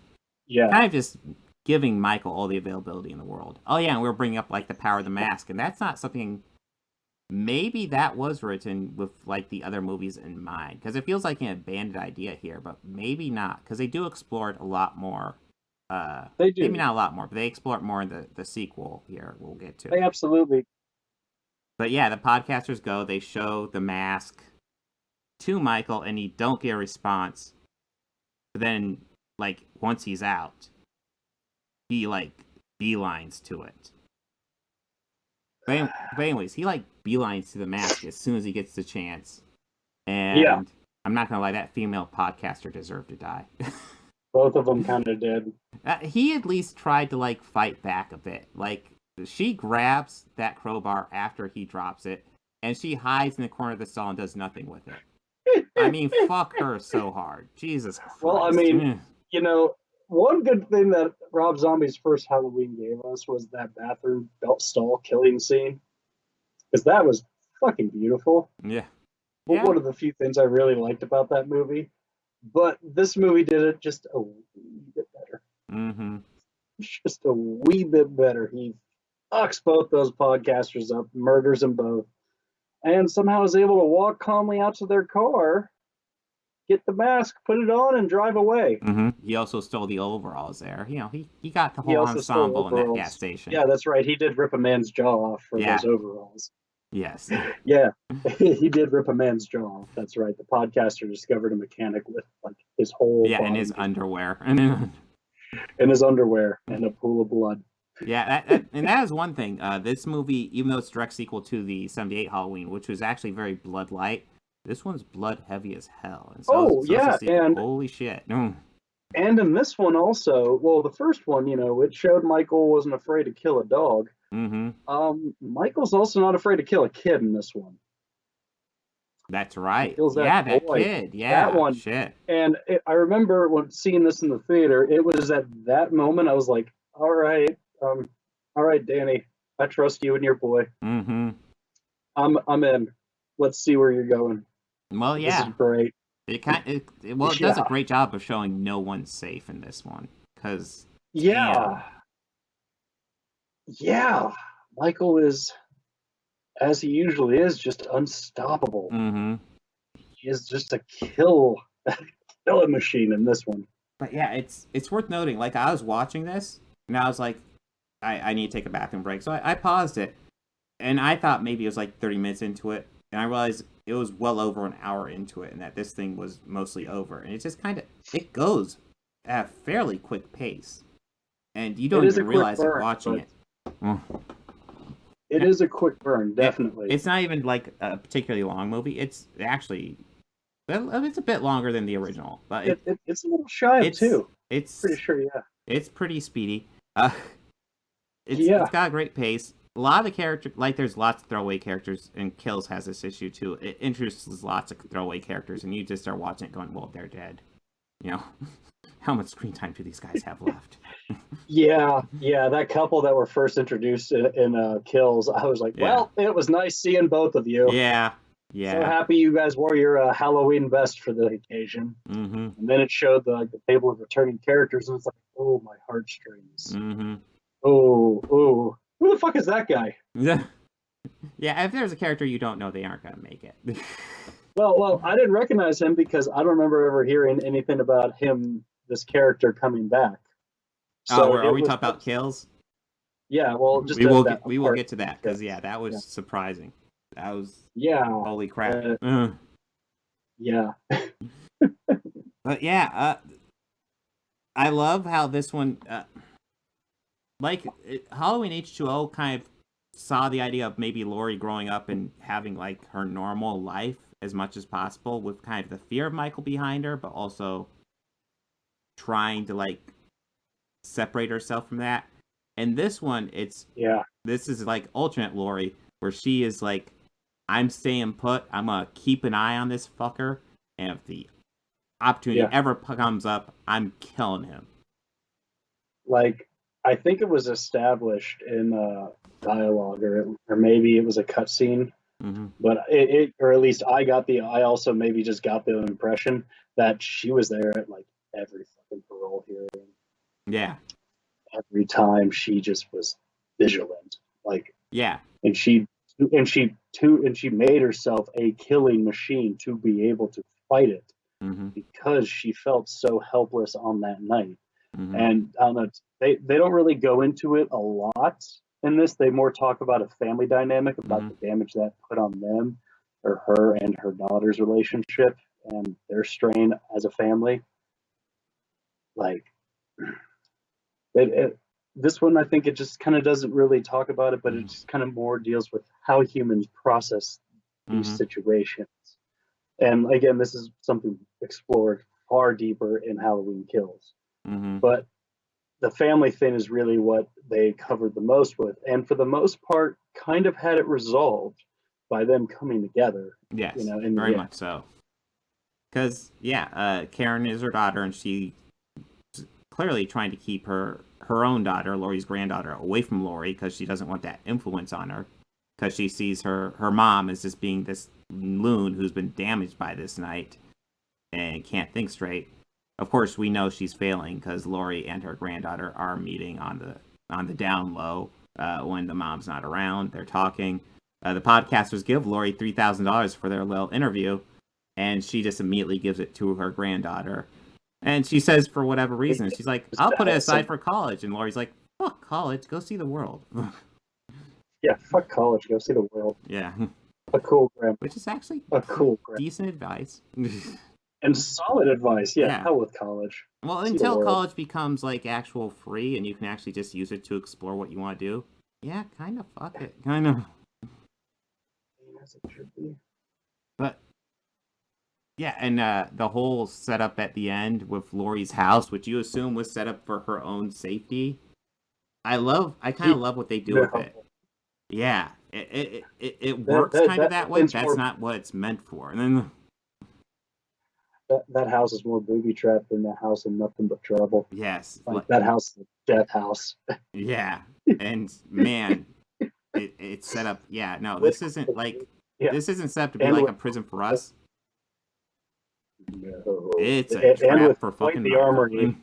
Yeah, and quite the armory in the basement. Mm-hmm. I even like what her daughter gets that moment to shine, which is great, where she's freaking out, where Michael's breaking down, and as soon as she has that clear shot, you see her face just instantly clear up, and she's like, "Gotcha!" It's like fucking great moment. Gotcha. Yeah. Yeah, that is just kind of like that is super brilliant, and it's just more of like when I was like first watching it, I was just like, "What the fuck are you doing, Karen? Yeah. Why the fuck are you doing that? Yeah. What the fuck?" And then Gotcha like, and I go, "Clever girl." Yeah, exactly. Clever girl. Yeah. Just cutting that movie completely cutting that clip from Jurassic Park. Clever girl. Well, maybe just the audio. Maybe just the audio girl. Clever girl. All right. Done. Or it's just more of like, all right, girl, I see you. Mm-hmm. Yeah. Why don't you give him that double tap? Make sure I know you got a pistol lying by. Yeah. With about 3. But yeah. So yeah. Halloween 2018 is really good. It's got an issue, but really good. Really well done. But there was another movie. Family stuff, I felt that the family stuff was a lot of padding for this movie. It could get that way. Well, yes. Here's one thing that's worth noting in our issue I have.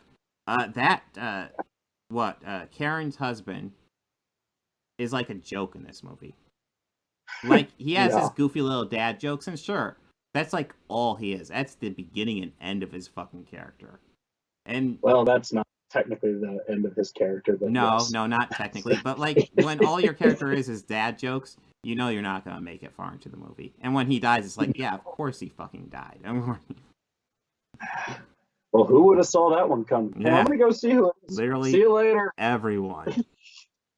Well, that brings us to. I actually did audibly say bye. Yeah, it was nice seeing you do nothing. But yeah, we have a follow-up to this movie, and I'm not gonna lie, if I had known this movie was so interconnected with Halloween 2018, I would have made sure to watch it right before going to see this, because holy crap, this is literally like minutes later. Like from the shit we see at the end of the credits of Halloween 2018. Yeah. Of them riding in the back of a truck away from Laurie's burning inferno of a death box prison for Michael Myers. This movie fucking opens with it. Yes. And there's even stuff that is obviously like before the end of Halloween 2018 that we just didn't see. Like Allison's boyfriend finding Officer Hawkins, who is strangely alive, who got stabbed in the throat, stabbed somewhere we don't see, and run over. Yeah, we also see him calling somebody for a ride, asking him like, "Hey, I need you to give me a ride. Things didn't work out, you know." And then just hold on, and then he found Officer Hawkins. So we see this happen. But yes, Officer Hawkins, like, I feel like they couldn't have had the fact it's not the most definitive death, but man, they even add that he gets run over. Like he drives kind of in the direction, and there's the run over sound effect. And it's like, I remember is that entirely just to fuck with us? Yeah, is that entirely just to fuck with us? Like, if he just got stabbed in the throat and maybe stabbed somewhere indiscriminately and they left it at that, it's like, okay, but then they add he got run over. It's like, but dude, that's enough by itself. They didn't even film it in a way to where it's clear. We just see that, like, a far shot and then, like, the car going over him. So, I mean, it could have been a forced perspective shot to where it looked like he did, and maybe like it was just a leg. Yeah, it was just or an arm. It was clearly just fucking with us, or they didn't know that he would be alive for this one. They didn't know if they could secure Will Patton for a sequel. Maybe, although I would assume they would sign him up if they planned it. I mean, yeah. For what it's worth, I want to say this movie weaves into Halloween really well. That would almost make me shocked if they didn't have that planned out, but it feels like it really didn't. But for what it's worth, it feels like it's weaved in there. Yeah. One of the things. This. No.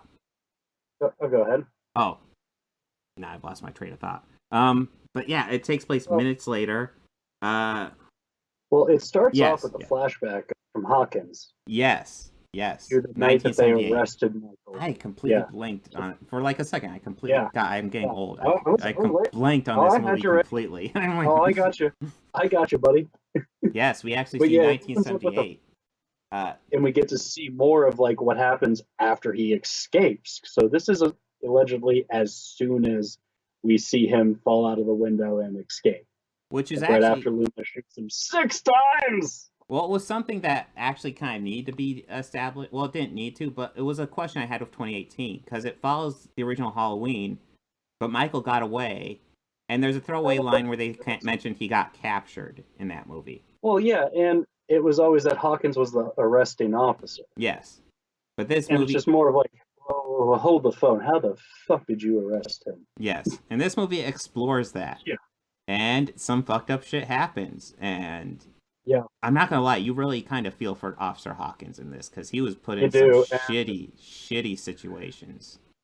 No, well, the initial thing, the initial situation in this scene, that's a tough call, and he made the best call that he thought he felt was right in the situation.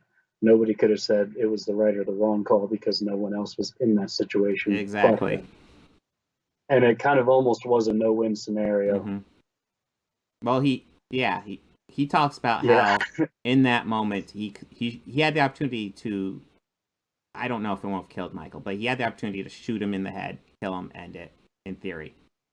But this comes immediately after Michael was holding his partner, or at least his friend, fellow cop, in front of him. Well, yeah.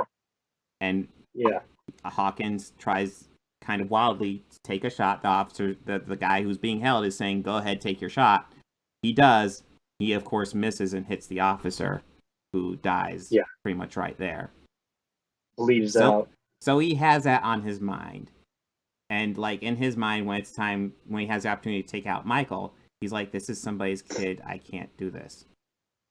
Yeah. And it's like, we know the monster Michael is. He knows the monster Michael is, and he can't do it, and you feel for him.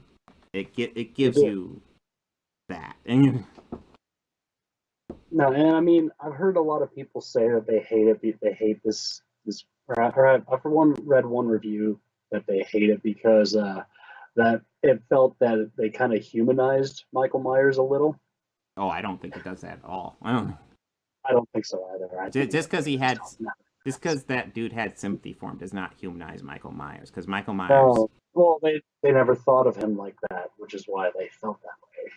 Well, this movie also, I think it's actually leading up to the finale, because there's very much an evil begats evil. Definitely a bridging movie. Yes. Definitely a bridging movie.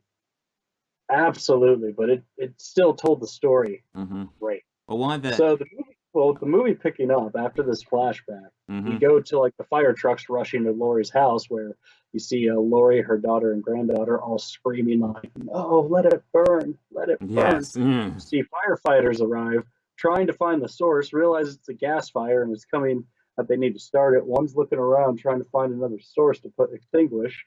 He falls through to the basement, finds more there. Then Michael Myers emerges from a closet. Yeah. It looked like a gun safe. Smart. Smart. But. And he fucking kills that guy. Yes. And then just starts going to fucking town on all these firefighters. Like, first with an axe, they get the jaws of life, which he later turns on that cop and just destroys. Oh, I read something about this scene, but yeah, go on. I wanted to add, how he gets out is really brutal. So, like, the firefighter falls through the basement, and our firefighter is like, "Dude, give me your hand. Give me your hand. I'll get you out of there." Of course, Michael takes advantage, gets out of there, and kills that guy. You know? Yeah, with an axe. Yeah, Michael is not humanizing this. That's a criticism. No. But there's actually people who are boycotting this movie because of this whole sequence. Oh, of him the killing firefighters. firefighters. Yeah, Well, it's kind of it's a heroic deaths though. it's So a fucking Halloween movie. yeah, What the? Nobody cared that time he blew up a fucking police I station. mean, it shows the firefight. It gives the firefighters moments to kind of like they see Michael Myers and they don't run. Walking They out. stand up and they fight him, Yeah, and they get they see him. massacred. But it's like They get fucking they get slaughtered. Yes. hero deaths. They so that Except maybe that guy who got the jaws of life through his visor. I felt bad for that guy. it's still Not hero quite. death. They stood up against him. Well, I mean, not quite like getting crushed by a safe vault door, but Yeah, I still felt bad for the guy.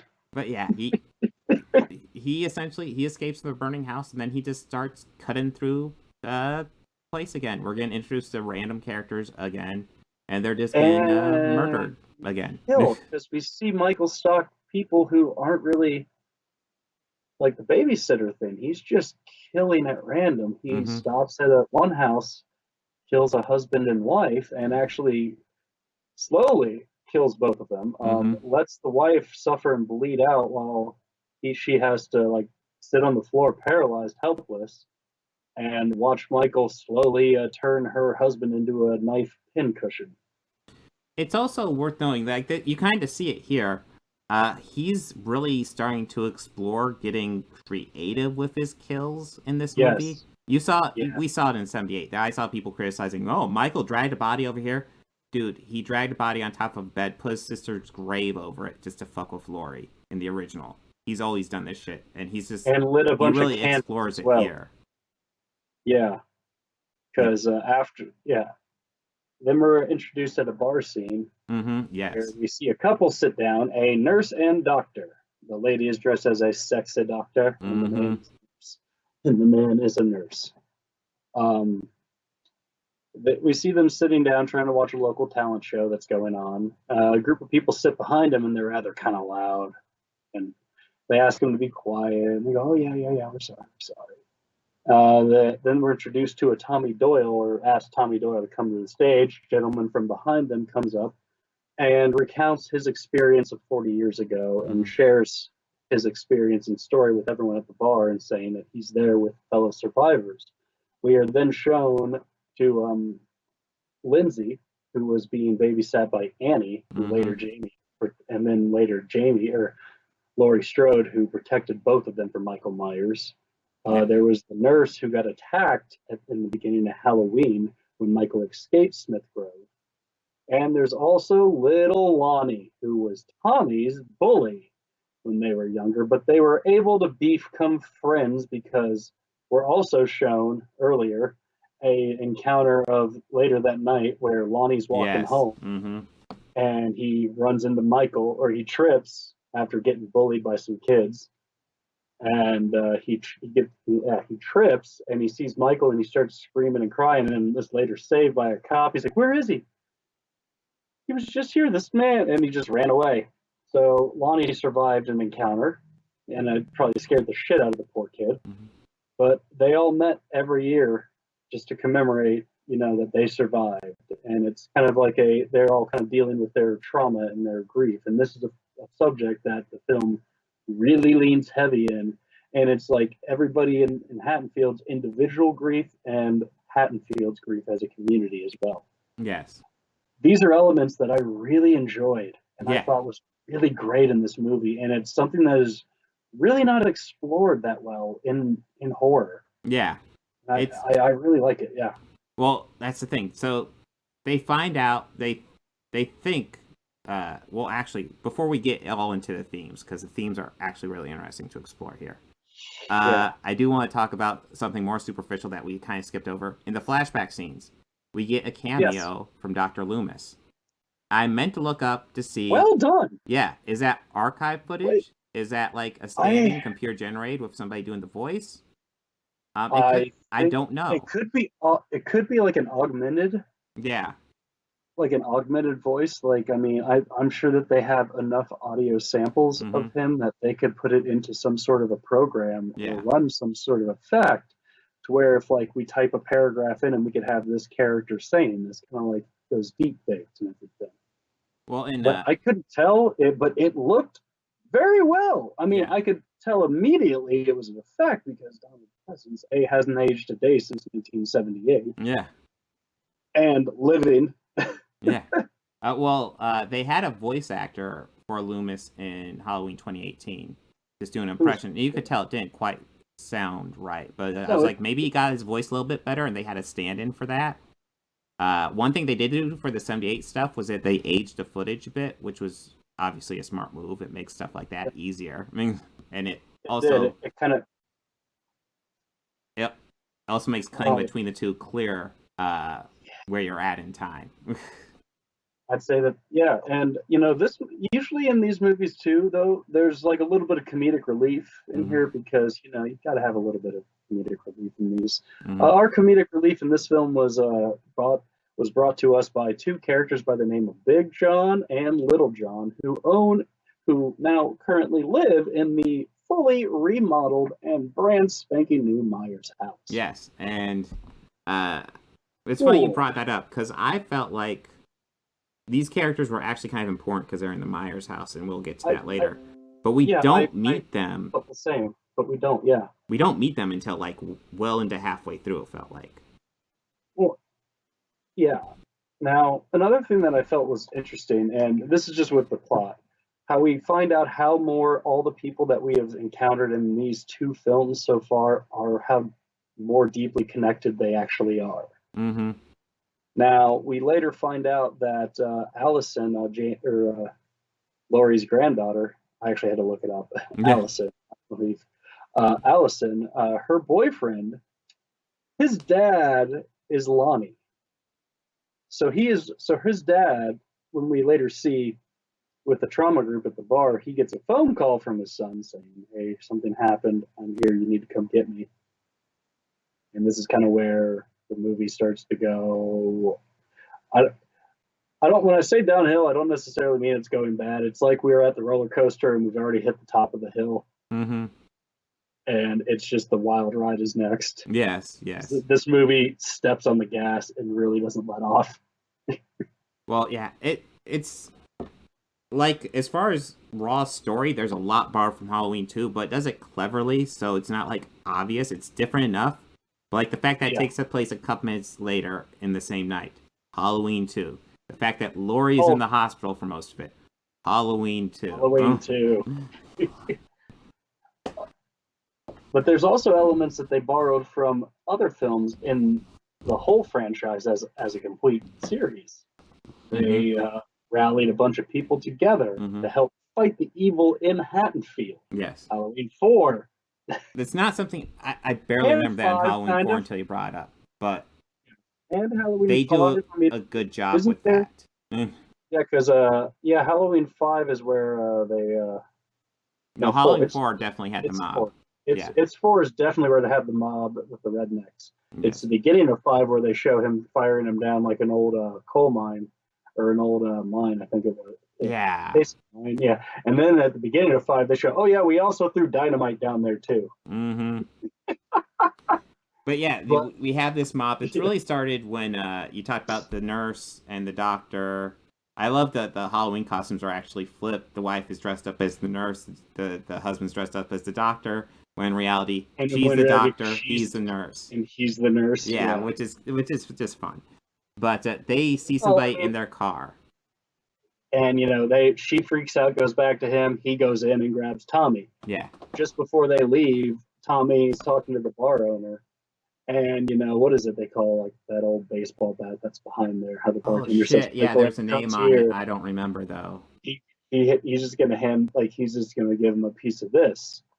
And as soon as, he hears, like, Tommy, yes. As soon as Tommy Doyle hears, I really want to call him Tommy Jarvis because this is who he fucking reminds me of. He grabs the bat and he's just out there ready to fuck some shit up. Yes. Tommy Doyle is grown up. He had a traumatic event happen to him as a child. He's many ways as damaged as Laurie was. He is just that, if not just as damaged, but he is ready for this. He's ready. Just like Laurie, he's ready to fuck up Michael if he sees him again. He really wants to be able to protect everybody because he was unable to fight and he was so scared then. But he's conquered his fear. Mm-hmm. And even in his toast that we saw earlier, he says he's ready. Mm-hmm. He's ready for that bastard to come home. And yeah, he goes over there, and then we don't see who's in the car, but we see somebody in the car. Yeah. And we see it like drive off, and then they chase it, and then they later crash. Mm-hmm. And that mob of people outside the bar, thinking it is Michael, start chasing him. But and we also get a clear shot at this point, telling the audience this is not Michael. This is not Michael, because we see another homeless man who escaped. Who was actually in the very beginning of Halloween 2018. He was holding an umbrella, which I caught when I rewatched it. Yeah. I did catch that, and he's also in that shot. They do a lot of close-ups of him, and they're doing the shots of all the dirt of the mask. Michael's the back profile of Michael's head on the right side. Homeless man, umbrella man. Mm-hmm. Yeah, they do feature him quite a bit in that little series of edits. But we do see that it is this guy, and he was fucking terrified. He was just in a crash. These people are trying to hurt him. He's fucking petrified, this poor man. But we also get like reports, and we see it on the news that, there was a crash. There's 4 teens dead, and there's people going, Jesus Christ, we need to get home. We need to get home. Because they realize that it's him. It's Michael. Mm-hmm. And Tommy, on the other hand, is saying, hey, if you're ready to fight this thing, join me. If you're not ready to fight this thing, go home, protect yourself. Yeah, protect yourself. But if you're ready to fight with me. And it's one of those things where it's like, on the surface of what he's saying, it sounds good. And he definitely is coming at this with the best intentions. He really is. There's even that great moment where Laurie's in the hospital because she got jacked up in 2018. And he's telling her, you protected me 40 years ago. Tonight, I protect you. And it's a really nice scene. It really is. But I saw it kind of too, as he still feels the need that he needed to get to the hospital and get to Laurie. Yes. Like, that was a drive for him, and a very important one. Mm-hmm. He wanted to make sure she was okay. Yes. And when he heard she was there and that her house blew, he knew what had happened. And knew that she was there, so she was okay. Didn't need to know what happened. Didn't need to know if she's okay. She was there. That's the thing. A lot of the townspeople, a lot of people seem to think there's a connection between Michael and Laurie. And it's actually Karen that puts together that was actually Sartan in the last movie that brought them together. Michael is not going towards Laurie, or at least doesn't seem to have a particular interest in Laurie other than she's around and she's a potential victim and she might be in his way. Yeah. That's about it. It was Sartan who felt there was a connection. Mm-hmm.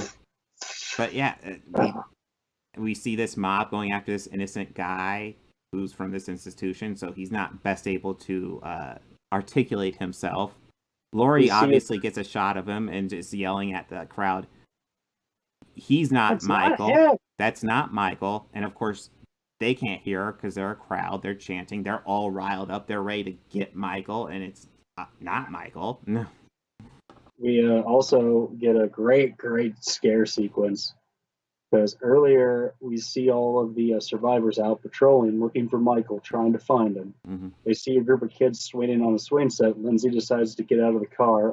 The nurse, Marianne, she is there with them, along with the couple, the doctor and nurse couple. Mm-hmm. She goes out. It's like, guys, you can't be here. You guys got to get home now. And they mention that there's a guy over there who keeps trying to play games with us. Like, what do you mean play games? And we see that it's later Michael, and they go, oh my God, you guys need to get the fuck out of here. Mm-hmm. Because the kid is actually, but Michael is actually holding, and this is a really cool Easter egg. I don't know if you caught this. I mean, they featured it predominantly in the trailer. Mm-hmm.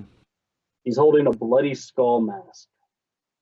And later, we see the kids drop their masks, those other two. One is a pumpkin, and the other is a witch. Mm-hmm. And later, after this, we see a big brawl, or not a brawl, but really an encounter between Michael, the nurse and doctor. He climbs up on top of the SUV from where they are. Lindsay sees this whole thing go down. He attacks Marianne the same way he attacked her in the car in the first one, crashes that window down. Mm-hmm. I didn't hear a wrench in this cut, though. Yeah. I didn't hear it and I didn't see it. They hit probably it had a bigger budget. They could probably actually use breakaway glass and shit. Yeah. But the the doctor lady who's dressed as a nurse, her and Marianne both try and fire at him and miss. Well, Marianne tries to fire and she misses. I think the nurse or the doctor takes the gun away from her husband because she's not sure he can use it. They get to the front door. She tries to fire at him. It clicks. He comes in and starts fighting with her and trying to kill her. The doctor tries to fight him off. He gets a knife under the eye. Yeah. Oh, I might have left out little key points in that, but I just wanted to get to that one scene and that shot. Oh God! I mean, I knew it was CGI, but it looks good. It looks good, and it was really rough to keep it in frame that long. Yeah. Just oh God! No. His wife tries to come up and sees that she has the accuracy of a stormtrooper, and he kicks the door. She drops a gun, and she goes down to reach it, and it hits the pavement, fires, kills her right in the head. That's right, yeah. Of all the stupid fucking things, and also Nurse Marion dies. Later, we see Tommy and Lonnie discover their bodies, and they're wearing masks. And actually, in one shot, you do see a silver shamrock icon on the back of the I didn't catch that. Yeah, I did. Nice. And I was like, holy fuck, that evil company exists? Yeah, that's a nice Easter egg. That is a very cool Easter egg. But in this also, Michael's getting creative with how he wants the kills to be discovered or how he's presenting the bodies. He leaves two strategically placed on a little merry-go-round that is still able to be spinning. Now, I mean, he must have tied them there, and he also secured one, and then I think it was Nurse Miriam, up in a tree. And he put the couple on the merry-go-round. While he did try and stalk Lindsay, but she was able to hide. I thought we were going to see her die, but she survived. Well, it's definitely like explorations. We're seeing him evolve past that 1978 movie, and you see it all begin when he stabs the one boyfriend. God, was his name Bob? I think it might have been. I think his name might have been Bob. When he stabs that one boyfriend, and he's just kind of hanging there, he just kind of looks to his side. In the original, yeah, Bob. Yeah, and I love Nick Castle, who's doing the shape at that moment. Stop out. Okay, I got the direction to tilt my head. I didn't know why, so I just tilted my head. And then when I saw it in the dailies, I was like, "Oh, he's appreciating his kill. I didn't get that." It's like that's what John was shooting for. That's what John thought. Yeah. John thought it'd be nice if he just. That's why he's the director. That's why he appreciated his work. And that little notion, I think it was just he just kind of just took it and did it. Yeah. Like take a moment and stare at it. And I think Nick had said that he just thought, what if, like just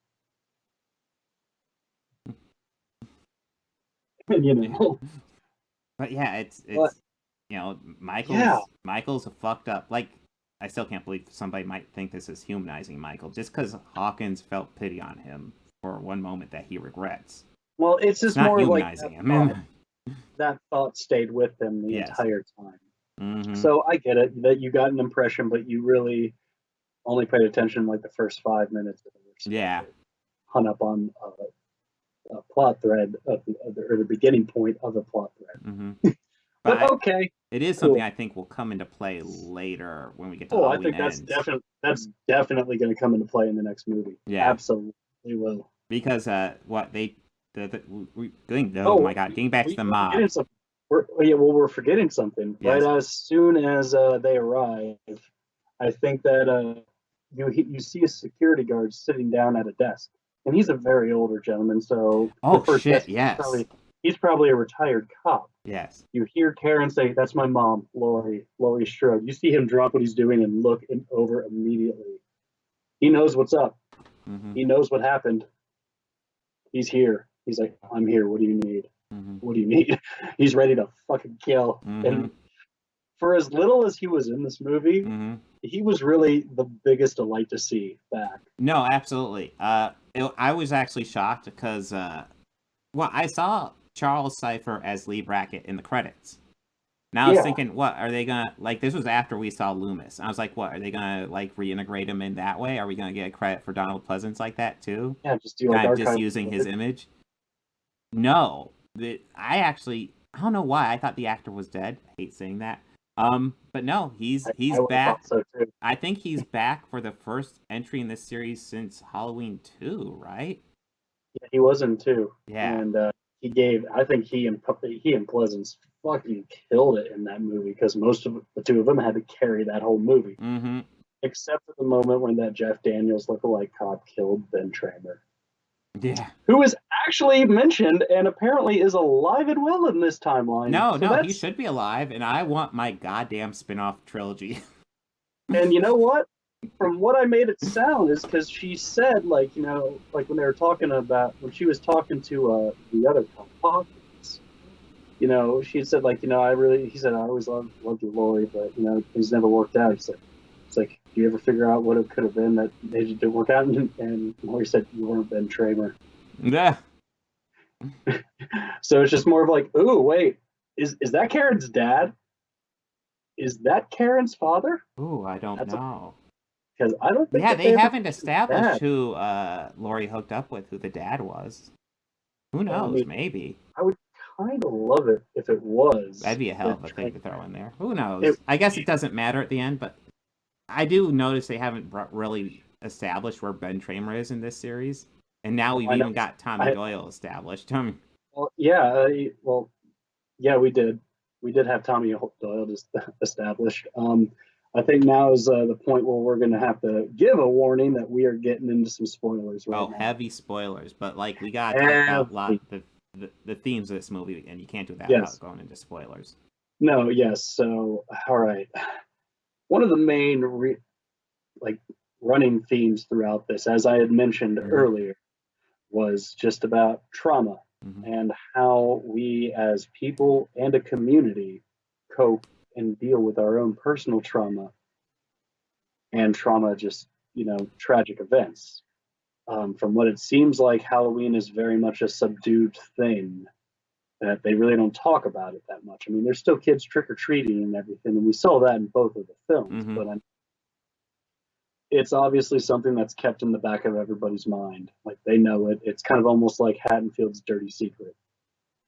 And there's still people that we find out that throughout that whole night, the trauma, it lasts and it passed through generations. As it's generational trauma. And we see that in the first one, but it's more really dealt. And I feel like this one was more of Karen kind of understanding that, this is who her mother is. Yeah. She knows what her mother experienced. And she kind of, I think the whole time she kind of has this realization of she completely understands why her mother was the way she was. Why Lori was that way the whole time.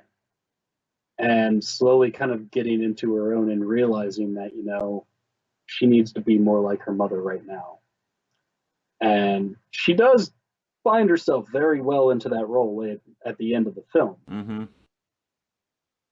Different result, though. Yeah. Well, before we get too far, we got to talk about the mental patient that was chased to the hospital. Well, she also, and this is also a good, thank you for bringing that up, because this is also kind of helping in her arc. Yeah. And she's seeing this and realizes that this man's going to get slaughtered. He's completely innocent, so she tries to help him escape. And she locks him away in this hallway. But the mob ends up finding her because they were chasing him and chasing them. And they find him, and he's completely locked in this hallway.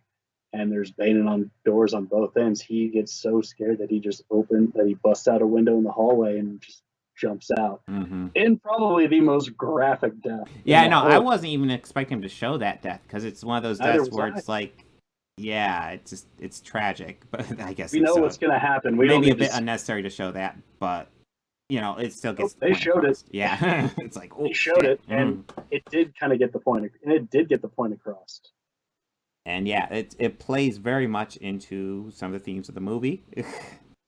But but the granddaughter goes on a hunting spree with Tommy and Lonnie and Lonnie's son. Tommy leads one team, and Lonnie and his son and Allison are all another team. They follow the line of the murders going to the Myers house because Lonnie has a theory that when I ran into him as a kid, I was literally across the street from the Myers house. Maybe when he's done, that's where he was, because that's where he was heading the night that he finished with your grandfather or your grandmother. Yeah, they are, maybe even Lonnie specifically, are the first ones to kind of figure out this has nothing to do with fucking Laurie. He's just going home.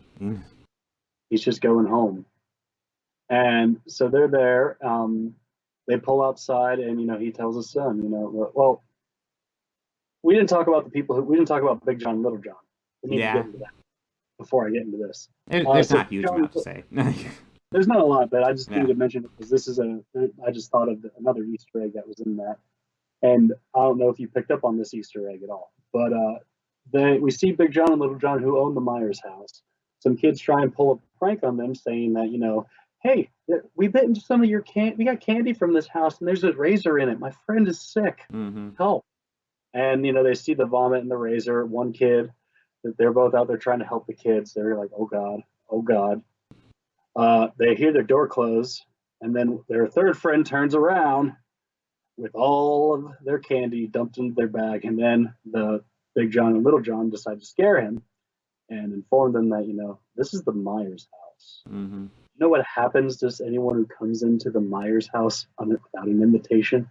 Tries to keep the local folklore alive and just scare the shit out of them. It kind of works. Yeah. But the razor in the mouth, which they even put fake vomit down and threw a razor blade in there to convince the person. But the razor blade in the mouth, it's a subtle nod to Halloween 2, where that kid that showed up at the hospital, where the parents like, here, keep the ice on it, and they do a close shot, and you see a razor blade in their fucking mouth. Yep, there's a scene of that in the original Halloween 2. I guess it's been too long since I've seen that. I did not pick up on that one. I pick up on the mask, but I don't pick up on that. Yeah, that is a nice little another Easter egg that is in this one.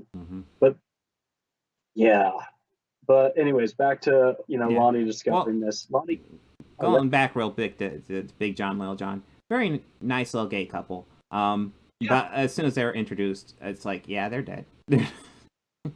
When they first talked, like, this house, I can't believe we live in this house. Yeah. And like they said that line before even establishing it was the Myers house, and I went, well, you're fucked.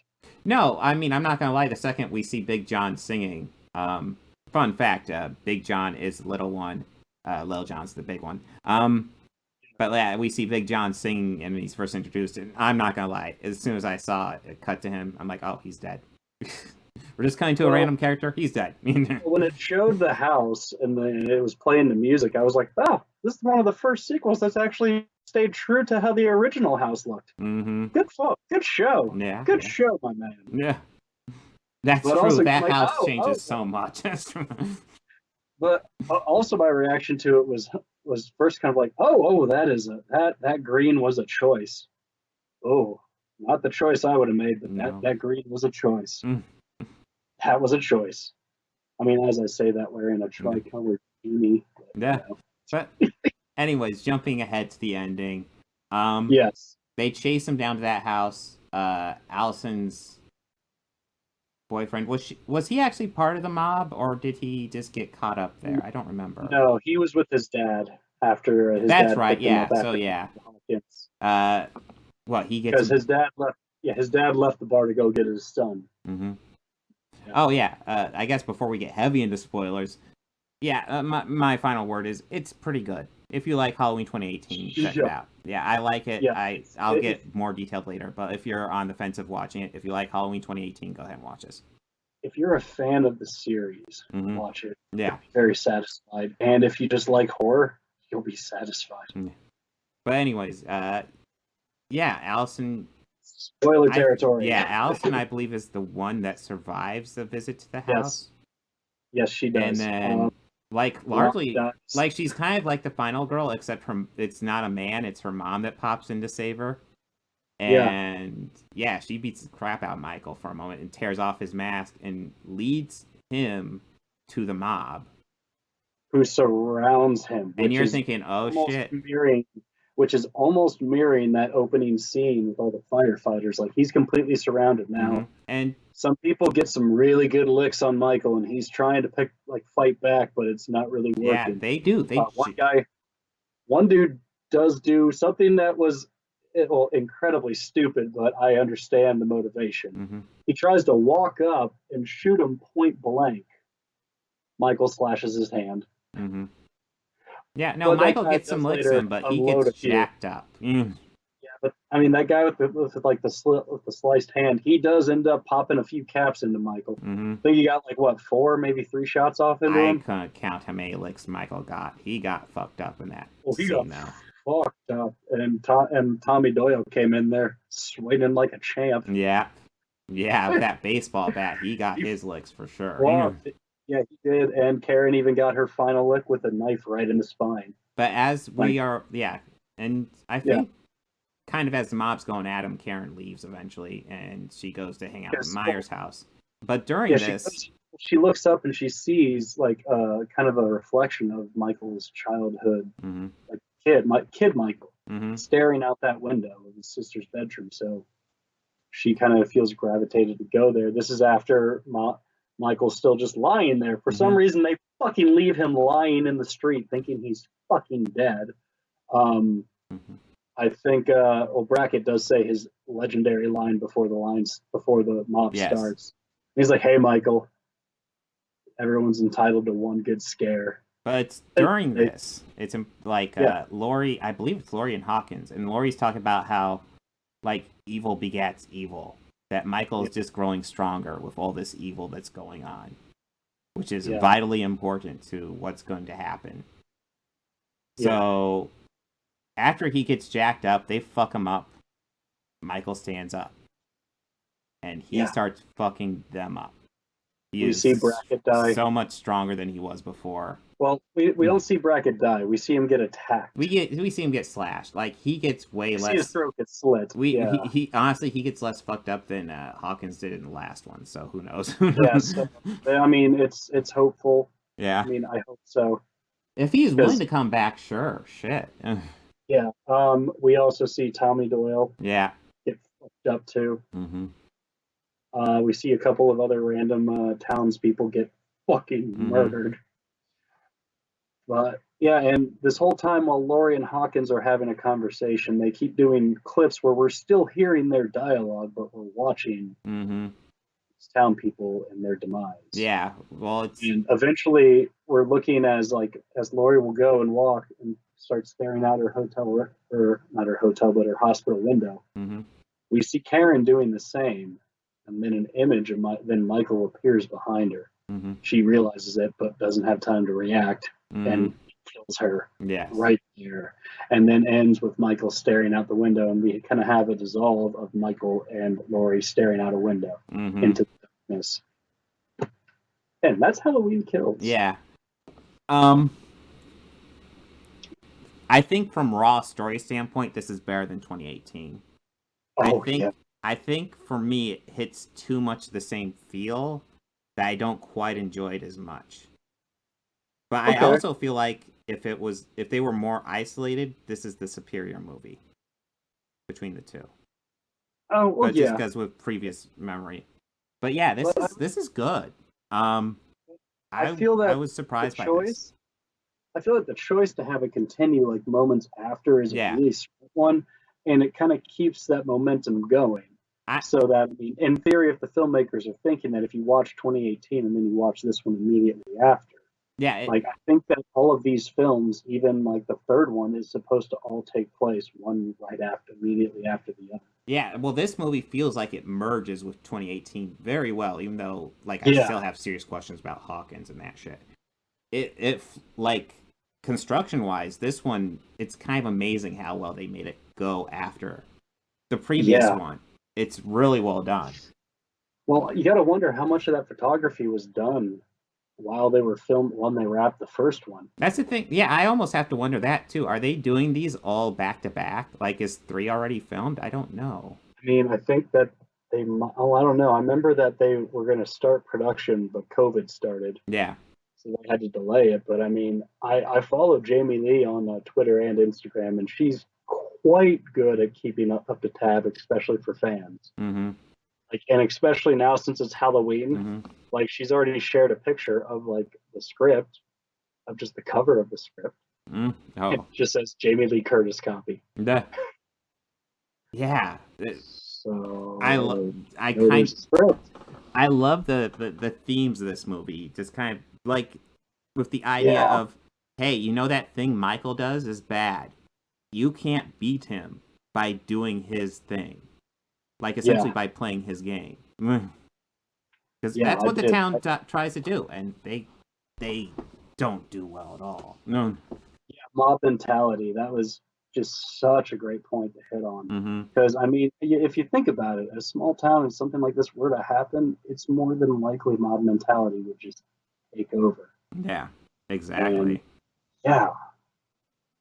And it even makes me wonder, like, at the end of the first one, did they even defeat him, or was he just stronger, and that's why he jacked up those firefighters so effectively after that? Because it just seems like they've established Michael as just like this evil being that essentially feeds off the evil around him, and well, yes, which is kind of terrifying. But he encourages it too. Well, yeah, and he definitely brings it out, and those around him, but yeah.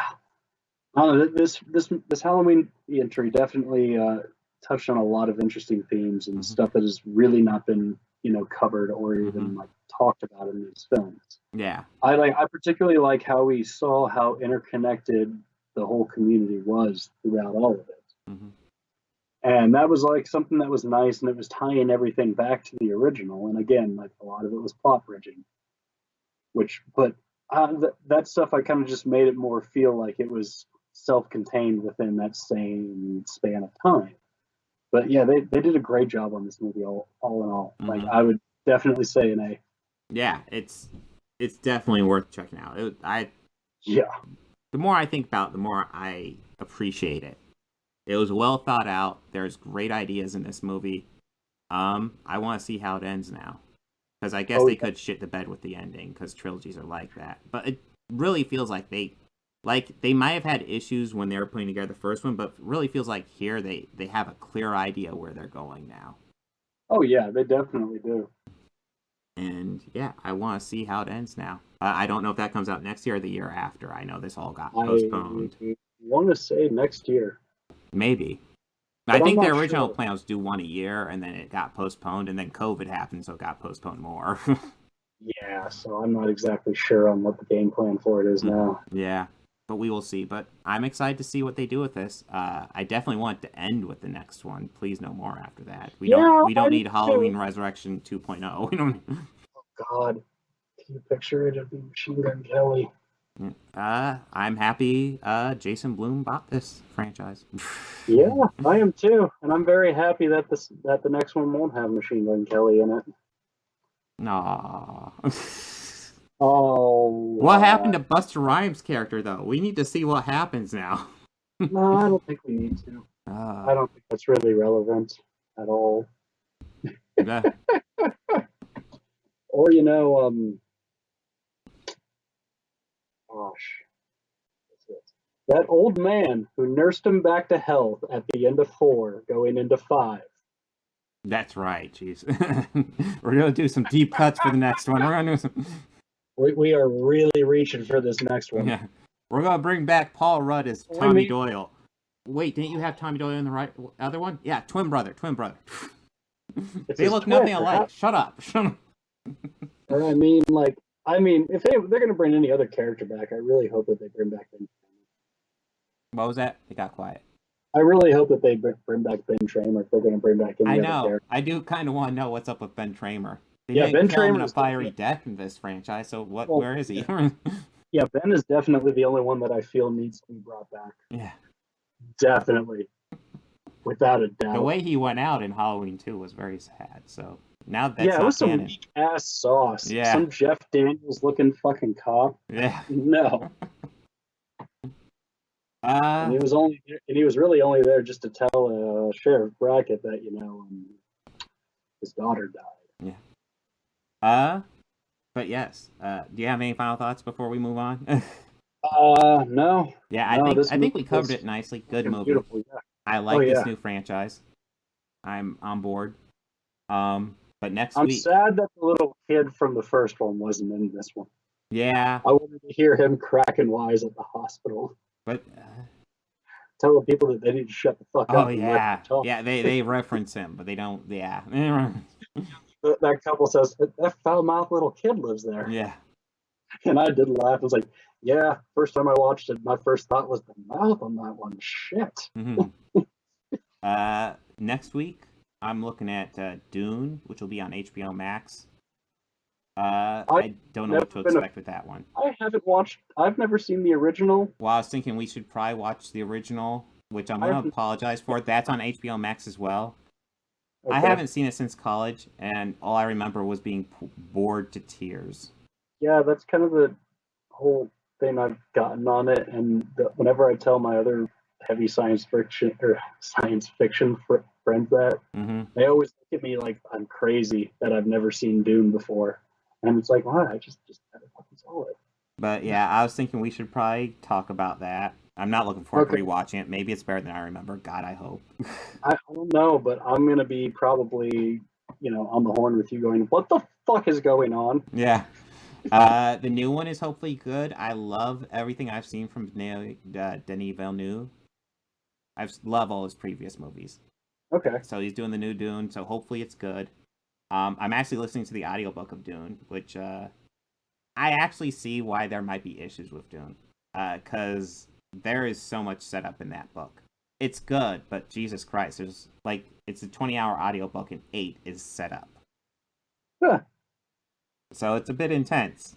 But yeah, we'll have to see how it's handled. What projects are you working on? Well, I've scrapped my Halloween one since I realized I'm going to have to write 4 separate timelines for it. But, no, 5. We need to know what happens in Halloween 3 to the Myers house. That's right. But still trying getting out. I'm trying to plan with another videographer, try and get some. I've just been having some coordination issues with that one to wrap up. And also just, basic life duties and responsibilities. Yeah, nothing really new other than that, just working on that. I might have a good formula for the season 2 of True Crime. Those are still going fairly strong on YouTube. I'm noticing there's a little bit more subscribers, and I noticed there was from when I started doing that. So I know that a few shout outs on there. So if any of you are people who subscribed, I'd like to thank you. You mean all this. Well, on my end, I got Guardians of the Galaxy Volume 2 versus Suicide Squad, and I've found over the years YouTube copyright bots have gotten bad, and I found them almost unworkable anymore. So just FYI, if you can see it, I don't think you can see it on my phone. Total copyright claim. Right now I'm waiting for Disney to release it, then that will come out. Disney is actually pretty good about doing that. I'm actually surprised Warner Brothers released it first. Wow, really? No, here's the thing. The Mouse House is awful. But when it comes to YouTube stuff, they're usually decent. That's how come lots of people will edit down like Marvel stuff and stuff like that. Because they're actually pretty good when it comes to copyright. Yeah, I've noticed that there's a lot of Marvel edits, a lot more than DC stuff edits that are on YouTube. Yeah. And I've also noticed that when it comes to like people doing reaction videos on YouTube, they'll show a lot more of the Marvel movie than they will the DC. DC is a little bit more tight-lipped, or they'll do the thing where how you have the video image set up. Yeah. But like if I had it like how I'm viewing it from my screen with like a little kind of smaller picture in the corner, that would be whatever I'm watching to react to. Yeah. Like in this corner right here. They would just have it blurred out, so we can't see what it is, but we have an outline, and if you know what they're watching, like that. Yeah, I'll see that more with DC and more other, but Marvel sometimes they just won't play the audio, but they'll play out a full fucking scene. Yeah, Marvel, Disney specifically. If you have 10-second clips and no more than that, they almost certainly won't claim you. DC will almost always claim you for anything. Yeah. That being said, Marvel or DC will almost always release it if it's claimed within a day or two. DC is less reliable. To their credit, they usually release it within a day or two. Sometimes they fucking copyright strike you. That's less common, but that does fucking happen. My rule is always just take it to the wall. That every time they've taken it to court, they've lost. So fuck it. They've only taken it to court twice in history on YouTube videos with copyright strikes, and they've lost both times. So nobody takes it to court anymore. So especially if you're clearly a fair use, just fight it. Yeah. Eventually, they will have to give up. Yes, they are the big multinational corporation. They're scary, but there's still a claim on a student project video I made on my YouTube video or on my YouTube channel. I made one for a music video that was honestly an assignment for class. I've even gone back and edited the description to put the full fair use written law, and even say I make no claim of ownership. All ownership goes to, and I've even looked up who even owns it down to publishing. Put it all there. Still, claim is still up there. Still to this day. Yeah. And I put in a fight, and I put in a thing like, hey, can we have this like taken off so it doesn't appear? Like, it's obviously a fan made. I've even changed the name of the title of it. And still, I haven't heard back from them. So, I mean, I'm honestly debating of just taking it off the channel altogether. Well, do they have it blocked, or do they have it? No, I mean, you could probably still look at it. Like, if you go to my YouTube's, if you go to my YouTube channel's page, it's just the music video for a Keller Williams song called Donuts. Oh, okay. I mean, for God's sakes, the song is 1 minute and 30 seconds long. Oh, okay. Oh yeah, I think I did see that you had that. Yes. Okay. And I mean, I don't know if it appears if somebody is viewing the page. I mean, I fucking hope not. But yeah. I'll tell you what I know of copyright law right now.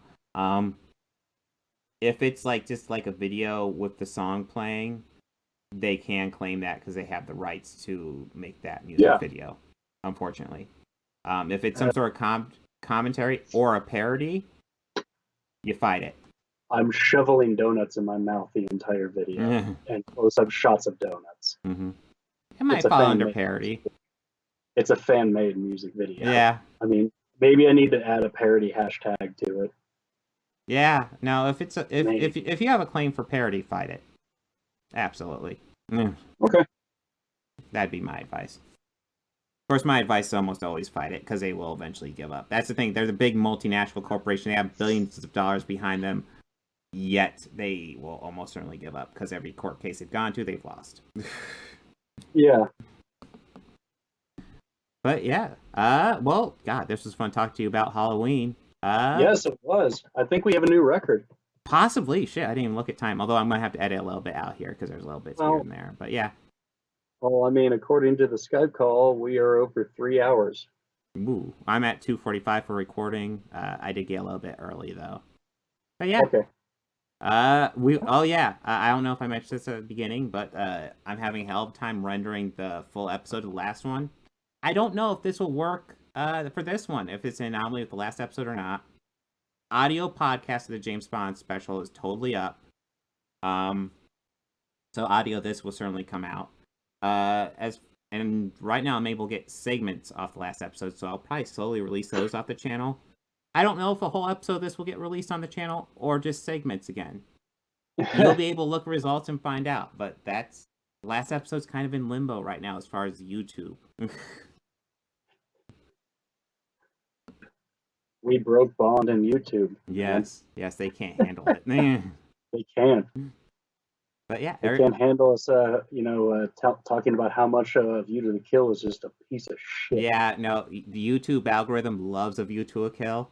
They can't take that shit. That's gonna be the one where it's like, no, it was great. Roger Moore's the best Bond ever. Dare you besmirch Roger Moore? Fuck you. Finest outing of Bond. Best Bond ever.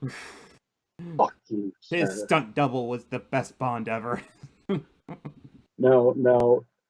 As I say about this, as I'm going to say about all of the Star Trek films of the original cast, the girdle was the hardest working thing on that whole set. No shit. No. Yeah. girdle was the hardest fucking working thing on that set. Well, I'm not gonna lie. I was always impressed with how William Shatner's hair went from straight to curly between his TV series and the movies. Which is always, that's a natural phenomenon, right? That happens when you get older. Your hair gets curlier, right? Well, yeah, you get your senior citizen discount card, you start, hitting that early in a blue plate special. You get your exclusive membership to Shoney's. And your hair gets curly. And your hair gets curly. Start watching a lot of Murder, She Wrote. But yeah. Well, everyone have a good one. Next week we got some Dune. God, I hope I'm not bored to tears. I hope I like it more than I did the first watching. I hope maybe I see more in it. I hope it doesn't put me to sleep. It's got a talented director behind it, so we just gotta see. Well, it took me about 2.5 viewings to fully watch 2001. When I first watched it, I was just getting into cinema. Mm-hmm. So, but I mean, now, I'll watch it and be glued to the screen. But first time, I'll admit, all the space stuff kind of made me lose interest. To your credit, it does drag a bit with that stuff, kind of show-offy stuff. But and well, there was the longest time that older films from the 70s, just that ambient noise in there would put me to sleep. So like it was something that I had to kind of fight when I really wanted to get into like watching great movies. So I just decided to watch westerns from the 70s because there's enough loud noises and gunshots that keep me awake. Yeah. But yeah, next week we're gonna see how we do with Dune. Everybody have a good one. And the spice.